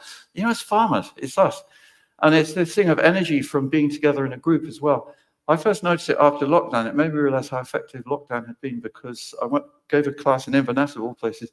Just happened to be the first one that came available after that. There was a group of 18 of us in a room together, and I just felt the energy in that room, and I realized, God, that's what I've been missing. And that's what all of us had been missing. And I feel that energy that we're building it even in here right now. You're resonating with what I'm saying, and you are feeling, yeah, right, okay, take it on board and play with it and build it. And you will have made an unconscious connection with a lot of people in here as well. I wasn't planning to say all this, by the way. But it's like this is empowerment, and we've just had it systematically stripped away from us. Another one is, I don't know how many of you have heard of this little bacteria called Bacillus thuringiensis. I'm not sure why it's thuringiensis, but it's somehow from Thuringia in Germany. And it was invented, or discovered actually, I should say, by Louis Pasteur. And it's literally a soil bacteria. It's in all your gardens all the time. So what Louis Pasteur discovered was that he managed to isolate it and then sprayed it onto silk plants, because silk growers in France at the time, 1877, were having trouble with caterpillars eating the leaves before the silkworms did. And it's a very specific product, because all it affects is caterpillars. It gives caterpillars indigestion. End of story. Doesn't affect other insects, doesn't affect mammals, so it doesn't affect us. You could spray a leaf with Bacillus thuringiensis and eat it straight away. It's a soil bacteria, for God's sake. And yeah, that's been made difficult to buy. It's the only spray I use, and it's not a synthetic product. It's a soil product that someone's worked out how to turn into dry powder that you can buy online. And you can find it, but what you have to put in search is, if you put in the Bacillus thuringiensis, you won't come much, because they made it really difficult. But you put in something rather dramatic. It's box hedge caterpillar killer. Doesn't sound very good, but the active ingredient is BT, as I call it, the Bacillus thuringiensis. So, and if you spray that on vegetables, it's totally not harmful. It's just a soil. Just hang on to that thought. It's a soil bacteria, damn it. And for 18, 20 days, it stays in enough. It goes into the plant somehow for that period of time. And caterpillars eating it, I see them, like I was seeing some this morning, they just immobilize because they can't eat anymore. They get indigestion and then they die. So, some of you might not like that, but it's very targeting of one thing.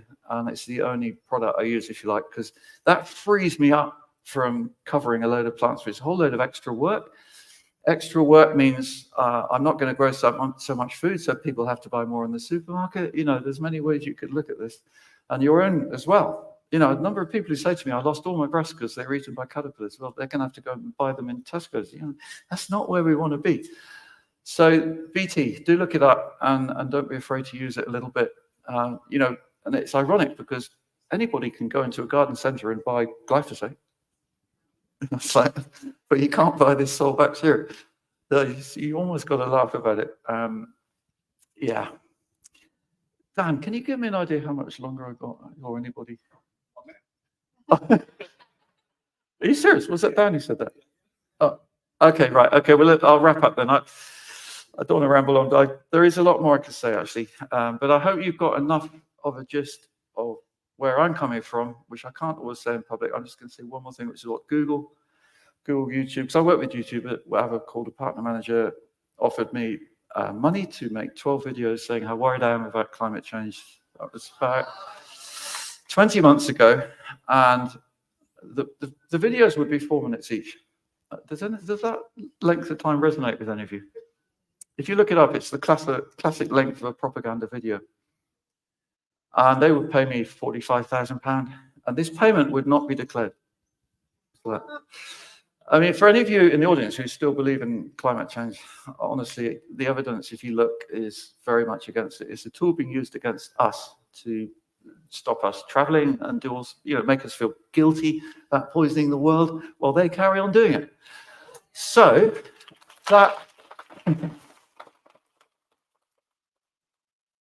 that's where I want you all to be really, really thinking about all these things if you haven't already, and take all of us with you as well, because the more of us who really open our eyes, get clear about what's going on in the world, it's not, then we're not fighting it. That's not going to take us forward, but we've, as you know, Rich and Nick Stone say, find solutions, whatever they might be for you. Hope you manage to grow more healthy food above all. Thank you.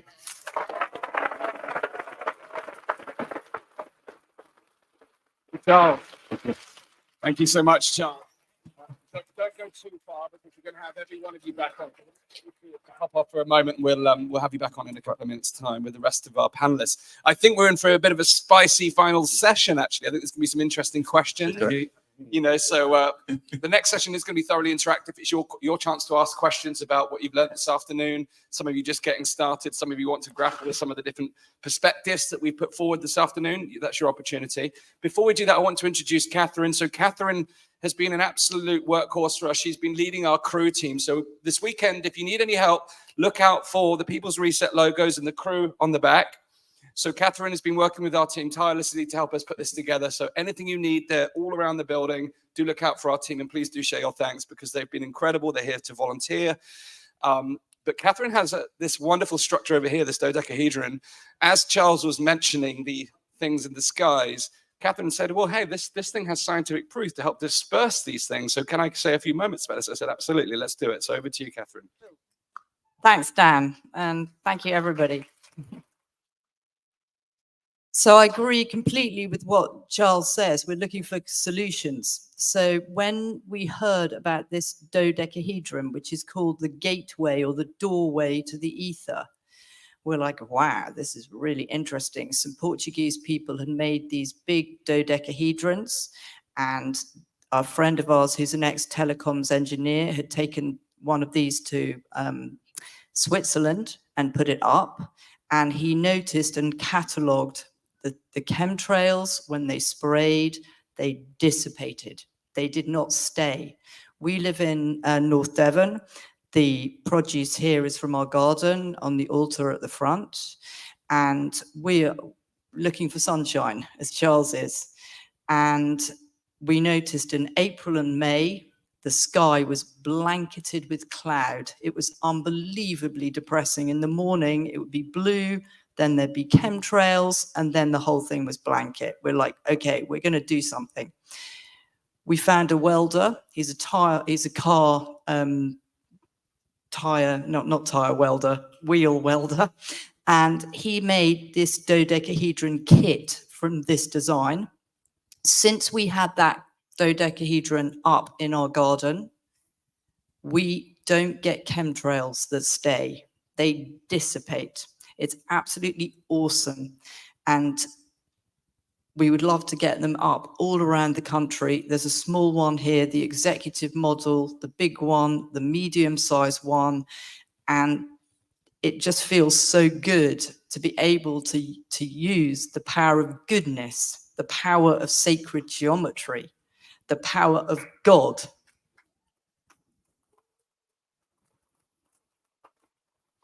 to overcome this evil. We have greater tools. Thank you. All right. You guys doing good? You enjoying the conversations? Let's give one more round of applause to Charles, to Angus, to Nick and Rich, all of our speakers about permaculture. And before we bring them back up, just want to make everybody aware. So this is going to be our final session for the main event. We're going to be doing a panel all about permaculture in the UK, and really it applies all around the world. So for our friends who are listening at home, this will apply to you. And by the way, I just checked on the website, and we have people tuning in from the Netherlands, from parts of Africa, from the US, from Canada, of course, from the UK. At least a dozen different countries are tuned in right now. So let's make some noise for everybody at home and invite them to come join us next time. You want to be here in person, I promise. You're missing out, but we're thankful that you are tuned in at home. And just one other thing I want to mention before you bring our panelists back up. You just heard a bit about things like climate change, this term chemtrails. We know that those topics can be triggering in different ways to different people. And as Dan said earlier, we do believe in a diversity of opinions. So whatever your thoughts are on those topics, you're still welcome here. Just want to make that clear. We're not the kind of group that is looking to have everybody necessarily have the same opinions or beliefs. We want to be able to challenge each other, have healthy discussions, and learn from each other. That's what this is ultimately about, right? So if anything you hear throughout this weekend makes you feel a little weird and you're like, I don't know, this guy is triggering me, I don't like what he's saying, just sit with it, reflect on it, and maybe go up and talk to the person directly and see where that leads. But let's go ahead and get into our panel. Let me invite Charles Dowding back up, Angus, Nick, and Rich back to the stage. Please take your seats, gentlemen. And we also have Dan is going to be out in the audience with the other microphone taking questions. I've got a couple of questions for these gentlemen, but we're also going to take questions from you guys. So one more time, round of applause for these guys here. So the first question I'll ask, and this is just, it's a serious question, but do you guys know women in permaculture? We don't have any women here today, but I do think it's important that people understand it's not just men like Penny Livingston. There's many other really powerful people, women who are the small and big level, but I just want to share that with you guys. Know any other, have y'all connected with any other women in the broader permaculture community or in your local level? Whoever wants to take that one. Take this one. I'm one of the few men working in my network. Oh, wow. Women are working really hard. My wife would like to be here today, but she's incapacitated temporarily. And if you ever do any work with us, you'll find out where the women are. But they're usually busy, and because I gabble a lot, they send me out to do these things.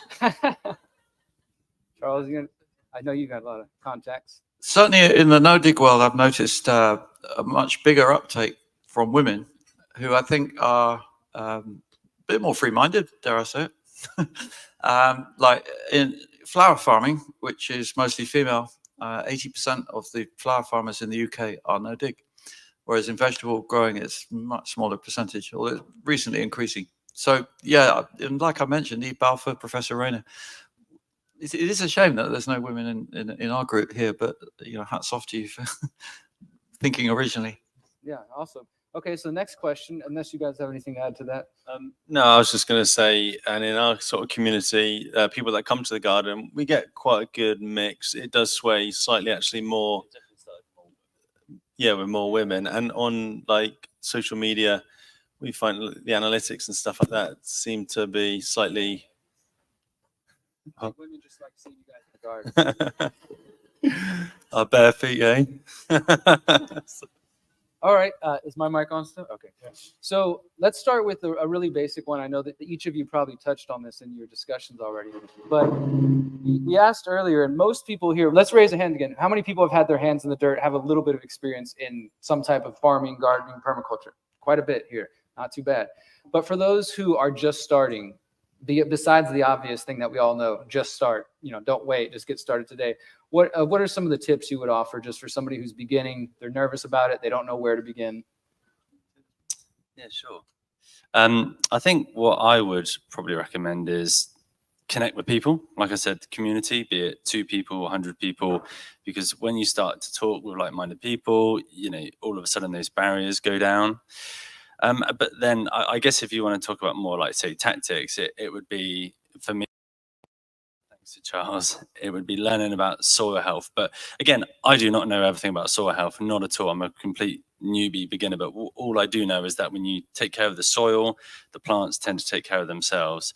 So I would say connect with people and just get a basic understanding on taking care of the soil, and then the rest tends to fall into place, in my opinion and experience. Yeah, I would echo that. I'd seek out people near you who you think are doing some interesting work, and first of all, identify them, and then see if you can learn something from them. They'll all be working really hard, but if people aren't having fun, I think you move on and go somewhere else, because there's plenty of people out there that you can learn from. Just start. If you can, grow a few plants. If not, as I said earlier, there's all the other activities with food that people are working on, and just connect with them. It's a good way in. Yeah, and I must say social media does help with that. I've found that time and again. And one advice I'd give is start small. In the UK, it's unfortunate that the allotment system often lands people with a huge piece of ground and they've never done anything before. It's way too much ground. And if that should happen to you, find 3 or 4 more people who will share it with you. You know, that will share the burden of all the weeds, because you're going to inherit a lot of weeds often. And that's one of the more difficult situations to be in. And also you're going to inherit a neglected soil, which has been massively dug, starved of organic matter, and you need to heal it. And I would say go out and buy some compost. That's the number one thing. And then people say to me, oh, you need a lot of compost for no digging. Well, actually, it's just to heal the soil to start out, you do.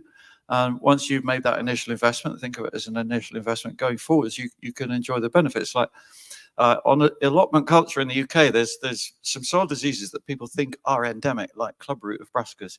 And I suspect some of you will be struggling with that one, because if you've taken on allotment from that abuse of the soil. And I've had people say to me who've taken on that, and then they've done 3 years of no dig, and they say, well, the clubroot just disappeared. And that's like, you know, you won't read that in any journal where you're given all this recipe for dealing with it. That's very complicated and time consuming. So don't be afraid to have a go with things like that, and hang on to 1 or 2 really inspiring numbers, even like I've got the no dig trial beds that I run in my garden. The no dig bed is 1.5 by 5 meters. That's 5 feet by 16 feet. Every year, on average, for 11 years now, 105 kilos of food. That's 220 plus pounds from that small piece of ground. And, you know, that is empowering knowledge, because you realize, wow, I can do a lot here. Wow, that's beautiful. Yeah. I would just echo what these gentlemen said as far as community. Obviously, if you're here in person, we're going to be doing a community networking session tonight. So come hang out, meet people in your area, go home and start taking the tips that these guys are sharing. For those who are at home, if you don't know anybody in your community, it's the weekend. I guarantee you there's probably a farmer's market in your community this weekend. There's growers there. You can go there. You start building relationships, get to know them, come volunteer at a community garden or allotments, CSA. There's so much opportunity. It's really just about taking action and stepping up, right? Dan, we got a question from the audience. Anyone want to? I think we got one over here. Give a round of applause for Dan running around the room and getting these questions in. Hello. Yeah, thanks, guys. Really great discussion. All of you have mentioned the sort of struggling business models that you're employing to try and make money out of growing, food. Let's not call it organic food. It's food that you're growing. The food that we should be eating. The supermarkets aren't having any trouble making money out of this. So how do we disrupt the market? How do we disrupt the business models? What does the future look like? If you could vision the perfect. You've got growers, you've got a logistics network, so we're all not growing cucumbers or tomatoes. What might it be? And I'm really keen to hear from you all on that. Thank you. Thanks. Difficult. So I've realized that this problem actually isn't going to go away. And like going back to Guy Watson, he has led this brilliant campaign of Farmers Against Supermarkets. But between you and me, I'm not convinced he's going to go anywhere, because what he's fighting is such big forces, the entrenched power of corporate politics.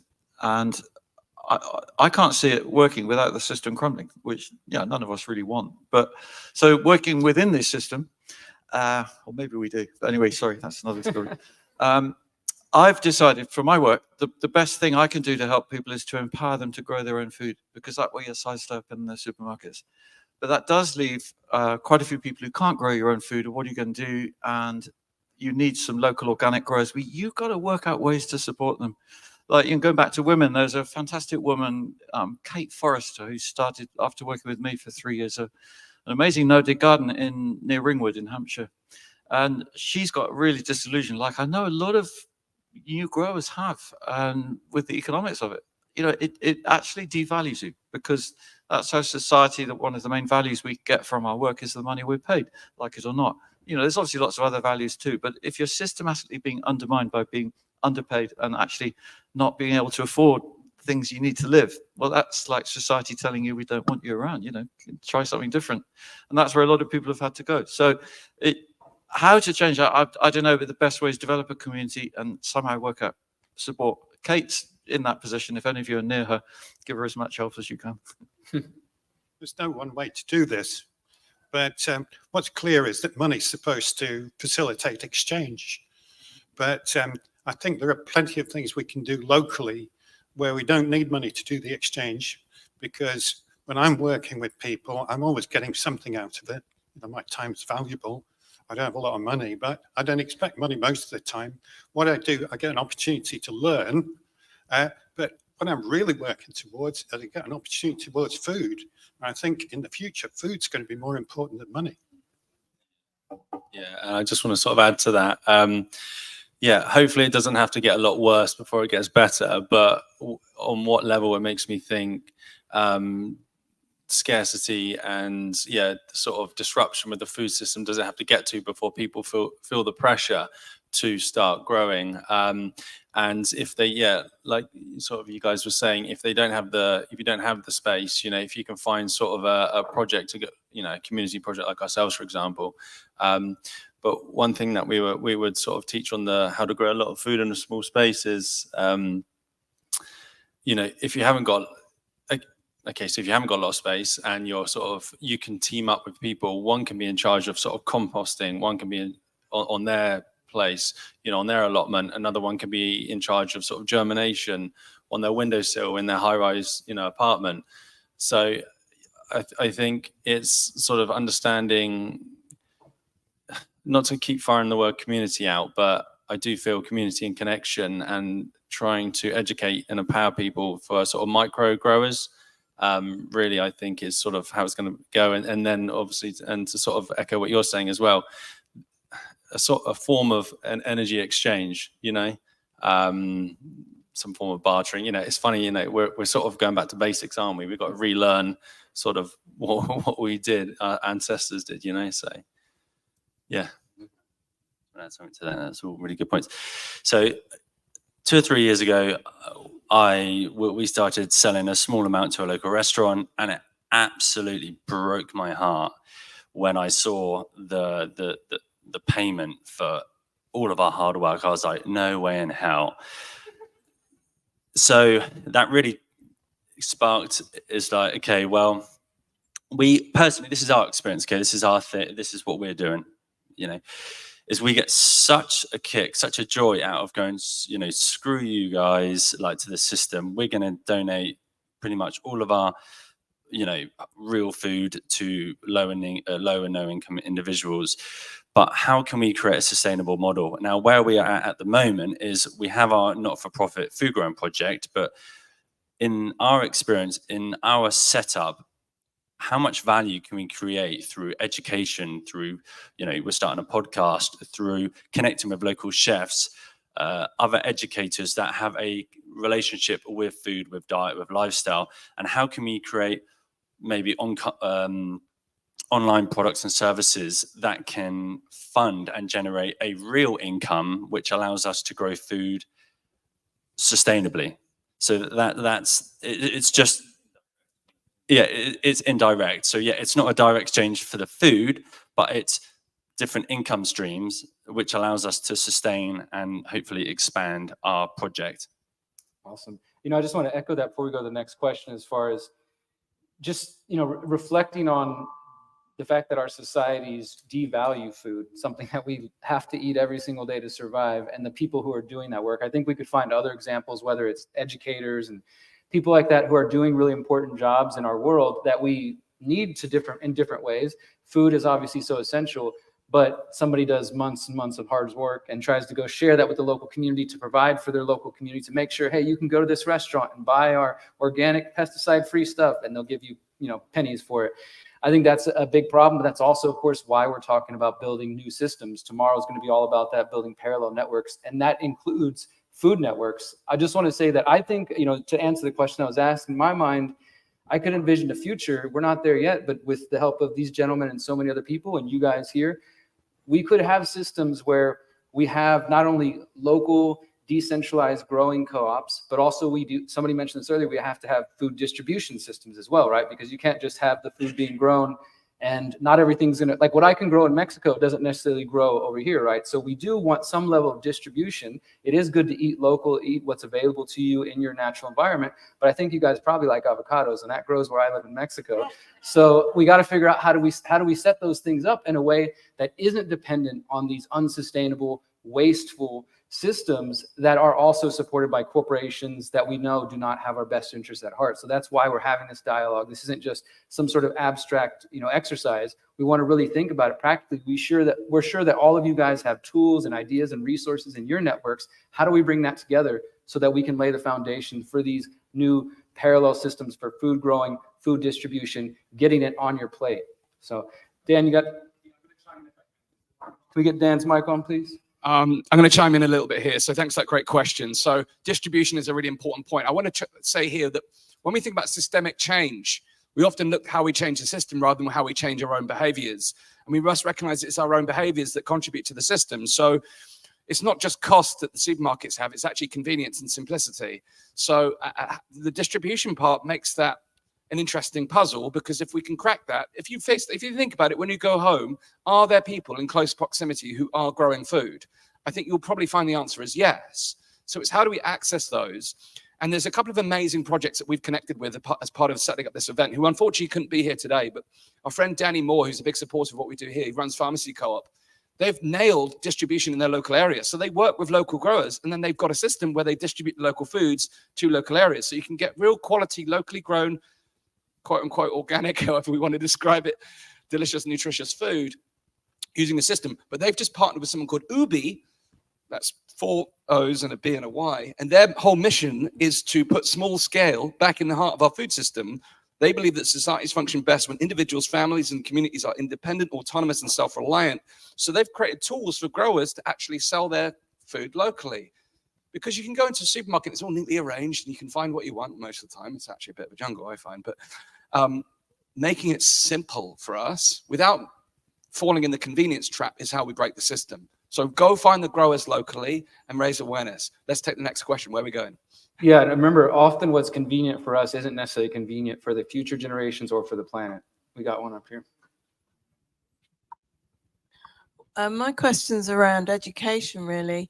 I feel like part of the problem is that people don't know how to cook the beautiful vegetables that come from our plots. And sometimes when you got too much of something, it's a challenge of how do I, it's much easier to reach for a frozen pizza, than people that think they equate, time, and it's not worth spending time on your own nutrition. So it's about, like, if you can, like Dan was saying, it's about changing mindset as well, and our whole approach to food growing and the quality and the demand.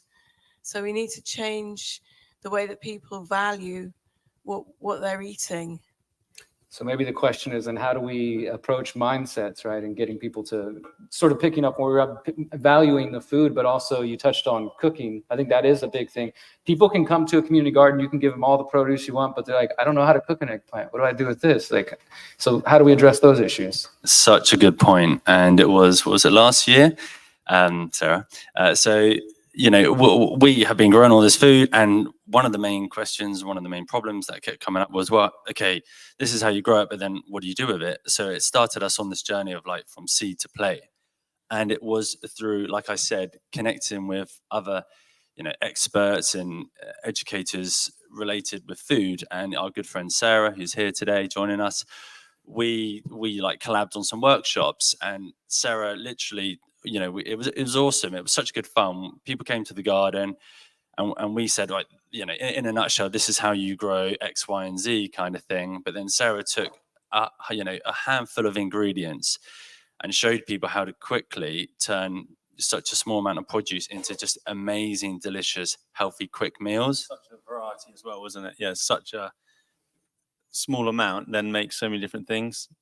Yeah, absolutely. So education, but I mean, for us, it's connecting or collaborating with, you know, chefs and, you know, foodies who can educate and show people, because most people don't have a lot of time. So if you're working a 9 to 5, like most of us, how can we, if you're going to grow, awesome, but how can you grow a small amount of food in, you know, sorry, a lot of food in small space, but then how can you quickly turn that into quick, healthy meals? And I think personally, education through connecting with food educators.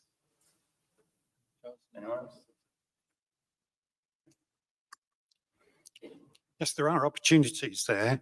A couple of things that usually there's community centres scattered around the place, and often they've got quite decent kitchens to help out there.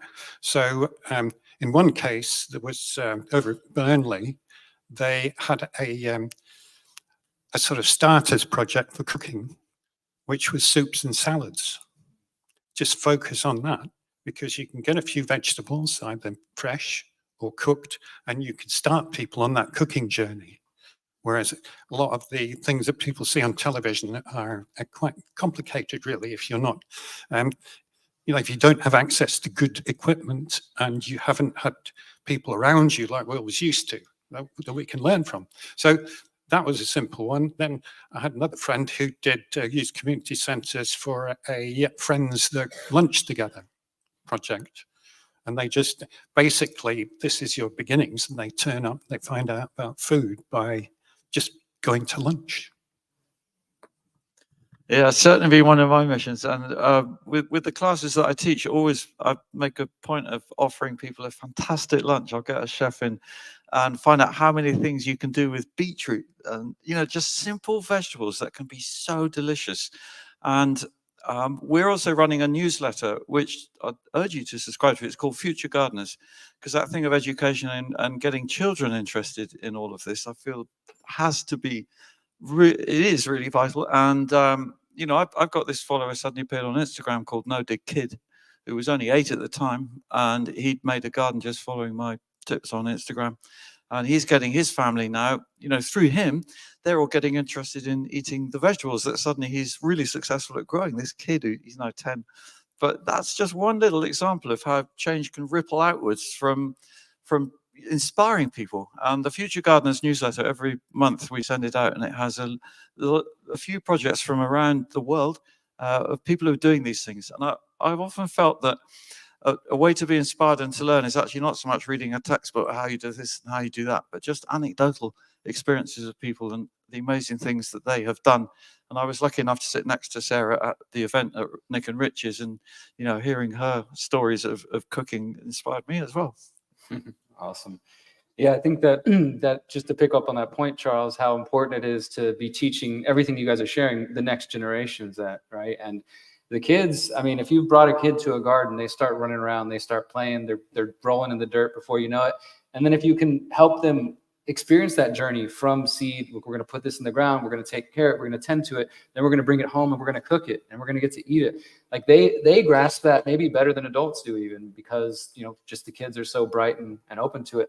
We got a couple more questions. Where's Dan? I can't see Dan. Yeah, right here. okay. Okay. Sit next to Sarah that they were referring to. So she doesn't want to speak right now, but We got a few right here. I'd just like to extend on the education theme. I'm a nutritionist, and it's very, very hard to change people's eating habits. But if you can and convince them how much better they're going to feel when they're eating this food, then they'll be more likely to cook it and to buy it. But it's, you know, changing eating habits is difficult. And that's a huge part of education. And one really quick question, please, can you spell that bacteria that gets rid of the caterpillars? I think that's for you, Charles.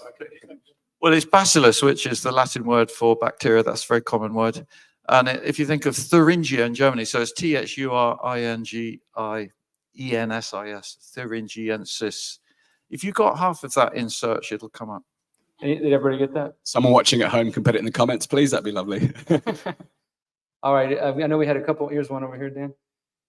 These are great questions, guys. Keep them coming. You enjoying this conversation so far? All right. Thank you. I live in Bath and I've inherited, I can't call it a garden. It's as if they've dug up an area to sit and dumped it on the top of my garden, and it's full of clay. I had it leveled out because I wanted to be able to manage it. And I believe what's happened is they've compacted rubble and the clay so much that everything I've put in, fruit trees, etc., everything has died. I'm feeling very despondent. I'm wondering if I was to put some raised bed in, I thought that would be great. But however, how much stuff am I going to have to put it in? And will it, how low, I suppose, can I have the raised beds to put enough of whatever I need in to make it so I can grow something, please? So your last bit of your question was about financial viability, was it? Is that what you're saying? Yeah, well. Yeah.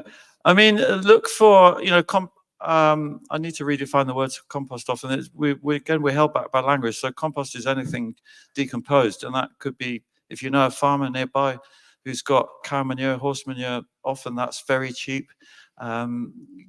Leaves, someone might have a pile of leaves at the bottom of their garden, get hold of that. That's leaf mold. That works as well. So embrace all the possibilities there. And with regard to your clay, well, yeah, I mean, I can't do much about that, but it's like if you're starting with that, you might need to loosen it with a fork, but just do that once. And then going forwards, I'm sure that with time, it can be quite a big amount of compost at the beginning. Like I say, look at it as an investment for many years to come. And I was going to say, yeah, that was it. In my dig, no dig trial beds, what I've noticed, I had the carbon measure, the carbon content, and the amount of carbon in the dug soil is 4% less than in the no dig. So what you're doing is you're really working to help your soil. You're playing your part. Links to the previous question where we can't change the system, but if more people, and I really wish you success, I hope you hang in there, because you then become part of the solution, for want of a better word, because you're one less cog person going out to buy most of their food. And if you can manage just one bed, concentrate all your resources in one bed, I really hope it works for you. Actually, that's really good advice because I was trying to do several and I've been saving compost. I make my own compost and I've been saving cardboard and anything I can to actually, but I haven't got the beds yet because I was worrying how high or deep do I have to have them to make it viable to grow something? Yeah. Okay. Yeah. Start small. Small is beautiful. Thank you. Yeah. Yes, indeed, I echo that. Start small, but you could have several small trials going on with a problem like the one that you've got. So you can try raised beds and you can just try a certain level of soil. And basically you're going with what you can get. I would have thought I'd try just simple mulching of the ground that you've got and see if the fertility improves. Do potatoes or something like that? Yeah, maybe. But if anyone is starting out, actually, I would urge you to just get some seed potatoes and plant them next spring, first week of April. That's it. If you can get hold of Charlotte seed in the UK, that works really well because it's 3 months from seed to harvest. It's not even a whole year. Potato growing is often presented as something, it's the whole year. But actually, I plant my Charlotte potatoes usually about 10th of April, harvest them 10th July. And we get a fantastic crop from 6.5 meters by 1.2 meter bed. We got 52 kilos this year. And that was the 10th year of growing those potatoes in the same ground. Wow. No rotation.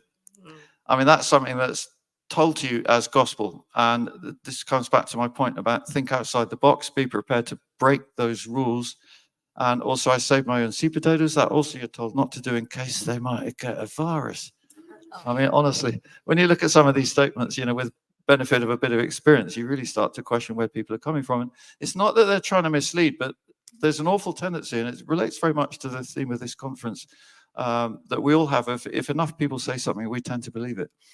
And that's really true in gardening. A lot of people are seeking gardening advice online now. And like if you put in search, for example, can I sow or plant into compost? 90% of the answers is no, it will burn the roots. It's totally untrue. But that therefore is what most people believe. And because most people believe it, that reinforces that original statement. So that's where you've got to really keep your eyes and ears open and question everything. Yeah, try loads of things and don't be afraid to make mistakes, because your site is particular to you and particular to where you are. So you have to try things out. And if it works, you do more of it. If it doesn't work, try something else.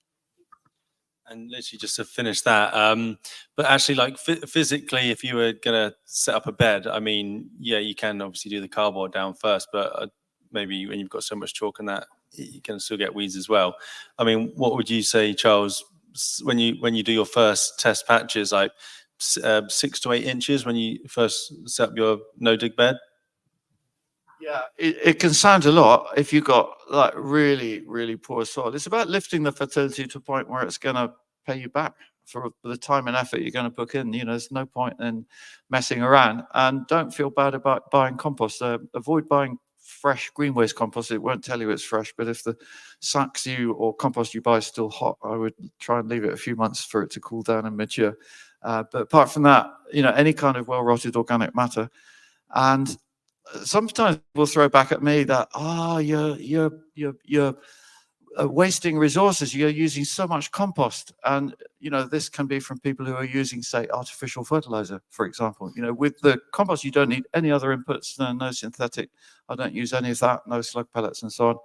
And also, people say to me like, well, you should be closing the loop, it's called. I don't know if any of you have heard that phrase, and generate all your own compost. And if anyone says that to you, well, it's just not right, because, for example, in my case, I'm a market gardener and I'm selling 3 tons a year, for example, of vegetables, and none of my customers return their poo. It's like, I can't close that loop. But what I can do, and you could do as well, is have a compost toilet in your garden. And, you know, there's a bit of an aversion to that because we've been told, again, that, you know, it's questions of hygiene and things. And I mentioned it in a YouTube video a few years back now, and nice tour of the garden. Guy said he really enjoyed that when we got to the compost toilet, and I was actually picking out some of the compost, year-old, and about 18 months old actually, and he said I had to stop the play button when you started picking up turds.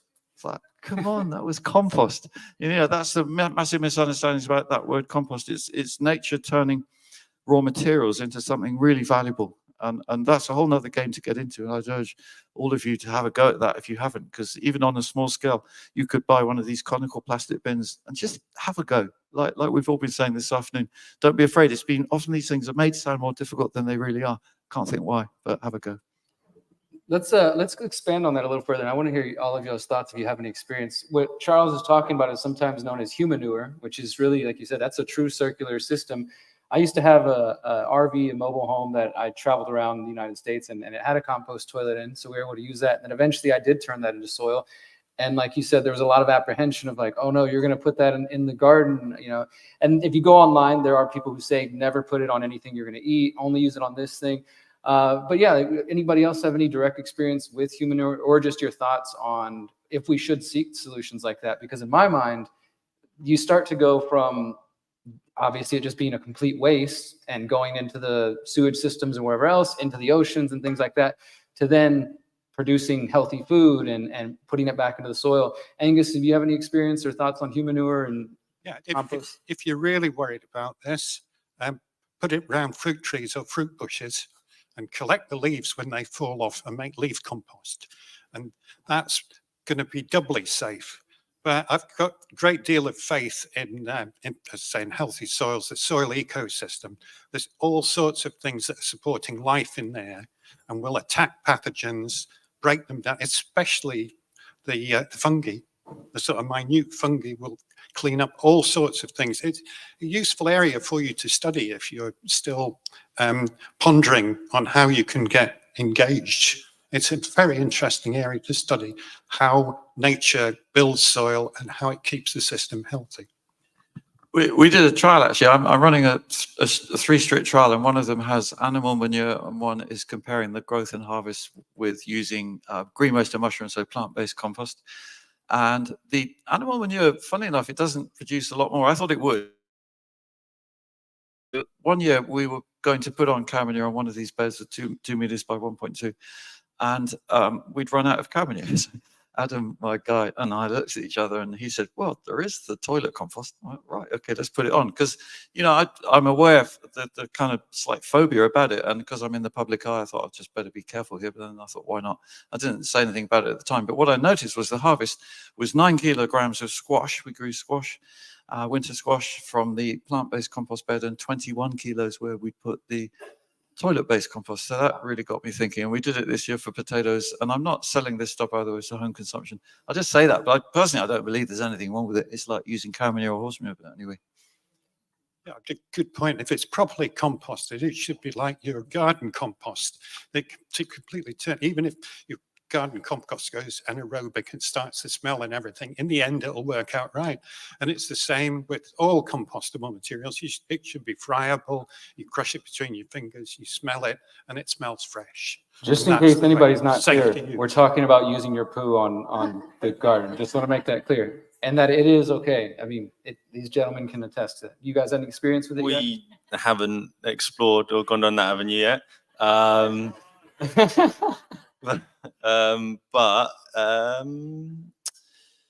Yeah, I mean, we've said, oh, would we ever get a compostable toilet in the garden, you know, for everyone and stuff, instead of you coming into the house, a convenience thing, apart from anything else. But yeah, I mean, hey, we're always open for trials and stuff like that. I guess it's just that sort of association which we'd have. But you know, whether it's coming out of a human or coming out of a cow's backside, you know, it's still, you know, a waste. And once I guess it's going to be that education of just really, okay, making sure it is broken down. And because we associate the smell, I don't know about you, but when I drive through sort of the countryside and I can smell manure and stuff like that, I'm like, I really like it, you know. But so the association I have with that is like a natural sort of healthy, you know, sort of organic, you know, association. Human feces, you know, slightly different, you know, not quite into that. But yeah, I'm open, you know. Yeah, so I mean, we don't currently do that. However, we have had our views and beliefs systems challenged so much over the last few years. Never say never. Well, just one more thing on that. Charles, you mentioned 18 months. Angus, do you have any thoughts as far as timeline? Because, you know, you can find things online. People will say 2 years or longer, just in terms of how long people should let it sit to get to that good point. I took advice when I started from people running a very successful system, and they just convert an 8x6 shed, 8 feet by 6 feet. Any of you could buy one of those, not too expensive. And I paid a carpenter to put in 3 seats. One is for if you just want a wee, and we keep hay and straw in that one, and then empty it out of the wet hay and straw and put that on the compost heap every month or so. And then the other 2 seats are for the poo, and I don't use a filter so they get some urine as well, but I've not found that to be a big problem, because after each visit we put some wood flakes or something, dry wood on top, and that takes away some of the smell. I personally don't find it smelly at all, but some people say it is, but maybe it's what you get used to. But basically we poo for a whole year and then leave that to mature for another year. So on average it's 18 months old while we're using the second poo seat. And then when we come to spread the first one, I'm actually always disappointed by how little there is. It's like 2 wheelbarrowfuls from a whole year of contributions. So, you know, I'm always looking. If any of you are passing homemakers, it's not far away. Please call in. Yeah, I'd go along with that. But just because we're talking about it doesn't mean that you have to do it. It's one of your options. That's all we're saying. It's a viable option, in my opinion. Yeah. All right, Dan, you got another one? You got something to add? Well, when the question was asked, actually, it was very interesting. Sorry, was there another contribution on that? No, we're done with poo for now. Yeah. when the question was asked, I thought, how am I going to contribute to this? But what's interesting about this whole discussion? Going to the toilet. Going to the toilet. I got 2 points to make. One is, this is a really interesting challenge, because think about the luxury we have today of the knowledge at our fingertips, not only in discussion like this, but in the digital realm. I can guarantee that someone's already handled that question somewhere in the world and figured it out. Let's face it, human beings have lasted a very long time before Google. So what they would have done is experimented and found answers. So I would love to think in a year's time, say we come back here, you come back and give a talk saying how to grow food, even if your garden is full of rocks, rubble, and clay. You know, so, and actually what these gentlemen were sharing, they talked about blockchain and AI earlier on. I just quickly went onto AI, and again, I have a balanced view on AI. I put in exactly what you guys were saying, and that's basically what it was recommending. So again, I was describing your particular situation, and that was the answer that it came up with. And I said, Charles Dowding would be proud. And they said, yes, the no-dig methodology would reinforce this method. So the knowledge is out there. We're just going to find it. And your challenge is to come back next year and tell us the success story you've got. The next piece I'll just have before we go over to our next questions. I lived here 15 years ago, and I had a very different life then. And I was working in corporate, and I'd be going out at this time of night, drinking on the high street, very different life. To think 15 years later, I'd be talking about poo on a Friday night. I wouldn't have believed you. Right, next question. Where are we going, Derek? We got one over there. And we got some over there as well. Yeah, we'll come over. This was the quiet side this morning. We're rocking over here. Hi. I wanted to ask you if you have some good ideas to attract more young people, because as you mentioned, Charles, I have difficulties like attracting young people into like not only permaculture, but also like I'm from Copenhagen, Denmark, and the community there, we don't have a lot of young people in the free thinkers community. So do you have some good advice? You spoke a little bit about how to get children activated, but how do we get the young people activated? We invite studs like Rich and Nick to the conference. Well, yeah, quite. Well, I'll just say from my point of view, it's a subject very close to my heart, and I've noticed how kids love no dig actually. So I've done a few workshops with children, primary school age, 5 to 11, and I get them to do the no dig dance. And so they can all jump on their new bed and get their feet into the compost. And that just stays with them, I think. I've noticed that when teaching children that actually it's not so much what they hear, it's what they do. That knowledge stays in their body. So no dig is very approachable, I'd say. If you are involved, if any of you are involved with working with children on gardening, just get hold of a big load of compost and make a new bed. And then I met a guy in Scotland at the weekend who's doing just this. And he's totally passionate about it. He's got no funding. He's going around schools and he's doing exactly this with kids. And he says he can get them then to sow something like lettuce, radish, whatever it might be, peas, on the day they make the bed. They're not waiting around. And then he'll get some food very quickly. If you get a bit of this amazing taste into their mouth, that also they're not going to forget. So we've got to work at it. It's not going to happen without really trying, but I do feel it's possible more and more. Yeah, we did do, was it 2 years ago now? We did like a sort of at a summer kids club, wasn't it? Do you remember that? I forgot about that one. Yeah, I don't know how many, I don't know, was it like 20, 30 kids, and all from, I think, as young as 3 or 4 up to like young teenagers, all in their different age groups, about 3 different groups.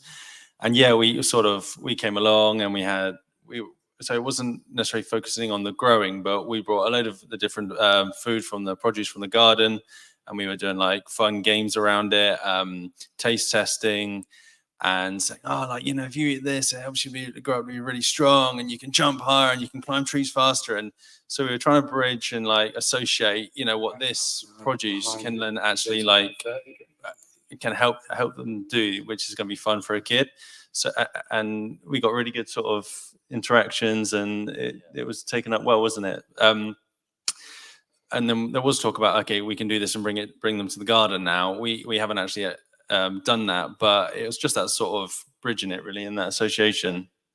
Yeah, exactly. Creating that, in our opinion, creating that relationship, that bridging that. So, for instance, you might have a child. Well, what common familiar ground? How can you relate food growing to something that they have interest in? Like, for instance, like when I was younger, I used to eat an obscene amount of carrots because I believed it would make me see in the dark. you know. So what other things, you know, could you do to make it fun, interesting, you know, and appeal to children, really? I mean, that's pretty much. Yeah, just want to say, I worked with a teacher who was running a PRU school, pupil referral unit, and so he was getting all the ones that the schools couldn't handle, like autistic and ADHD and that kind of thing. He actually said the first thing he did was sit them down in front of one of my videos, and that calmed them down. And then he started a no-dig market garden for them. And he said, as soon as they got their hands in their soil, they really calmed down. And I've heard this from so many teachers. That if any of you are involved with what are called difficult children, they're often some of the most inspired people if you can only kind of break through that categorization. And gardening is something they can, most of them, if not all, can really relate to.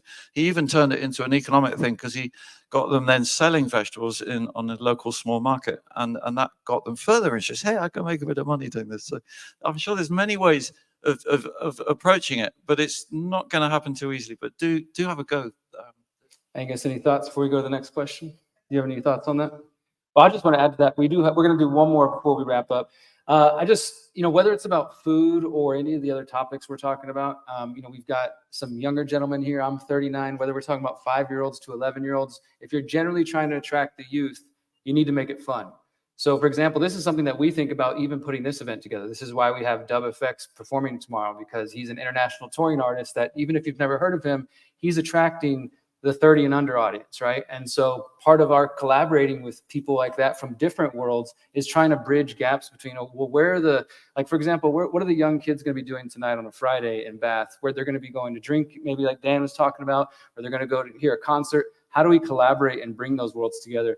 In my view, in my experience, you bring music to a garden, you bring food, people show up, and it turns into a party, a community, and people want to be there. You have to create a space that people want to be a part of. And sometimes if you're younger, going to hang out at a garden on a Saturday morning or Saturday night maybe doesn't sound like the thing you want to do. But once you create that experience, it becomes something people want to be a part of. So Dan, I think we got time for one more. You want to go on this side over here? Okay, yep. Actually, I was just going to add to the how do you encourage children? I do work with children that are probably the next level up from PRU, probably a bit level up.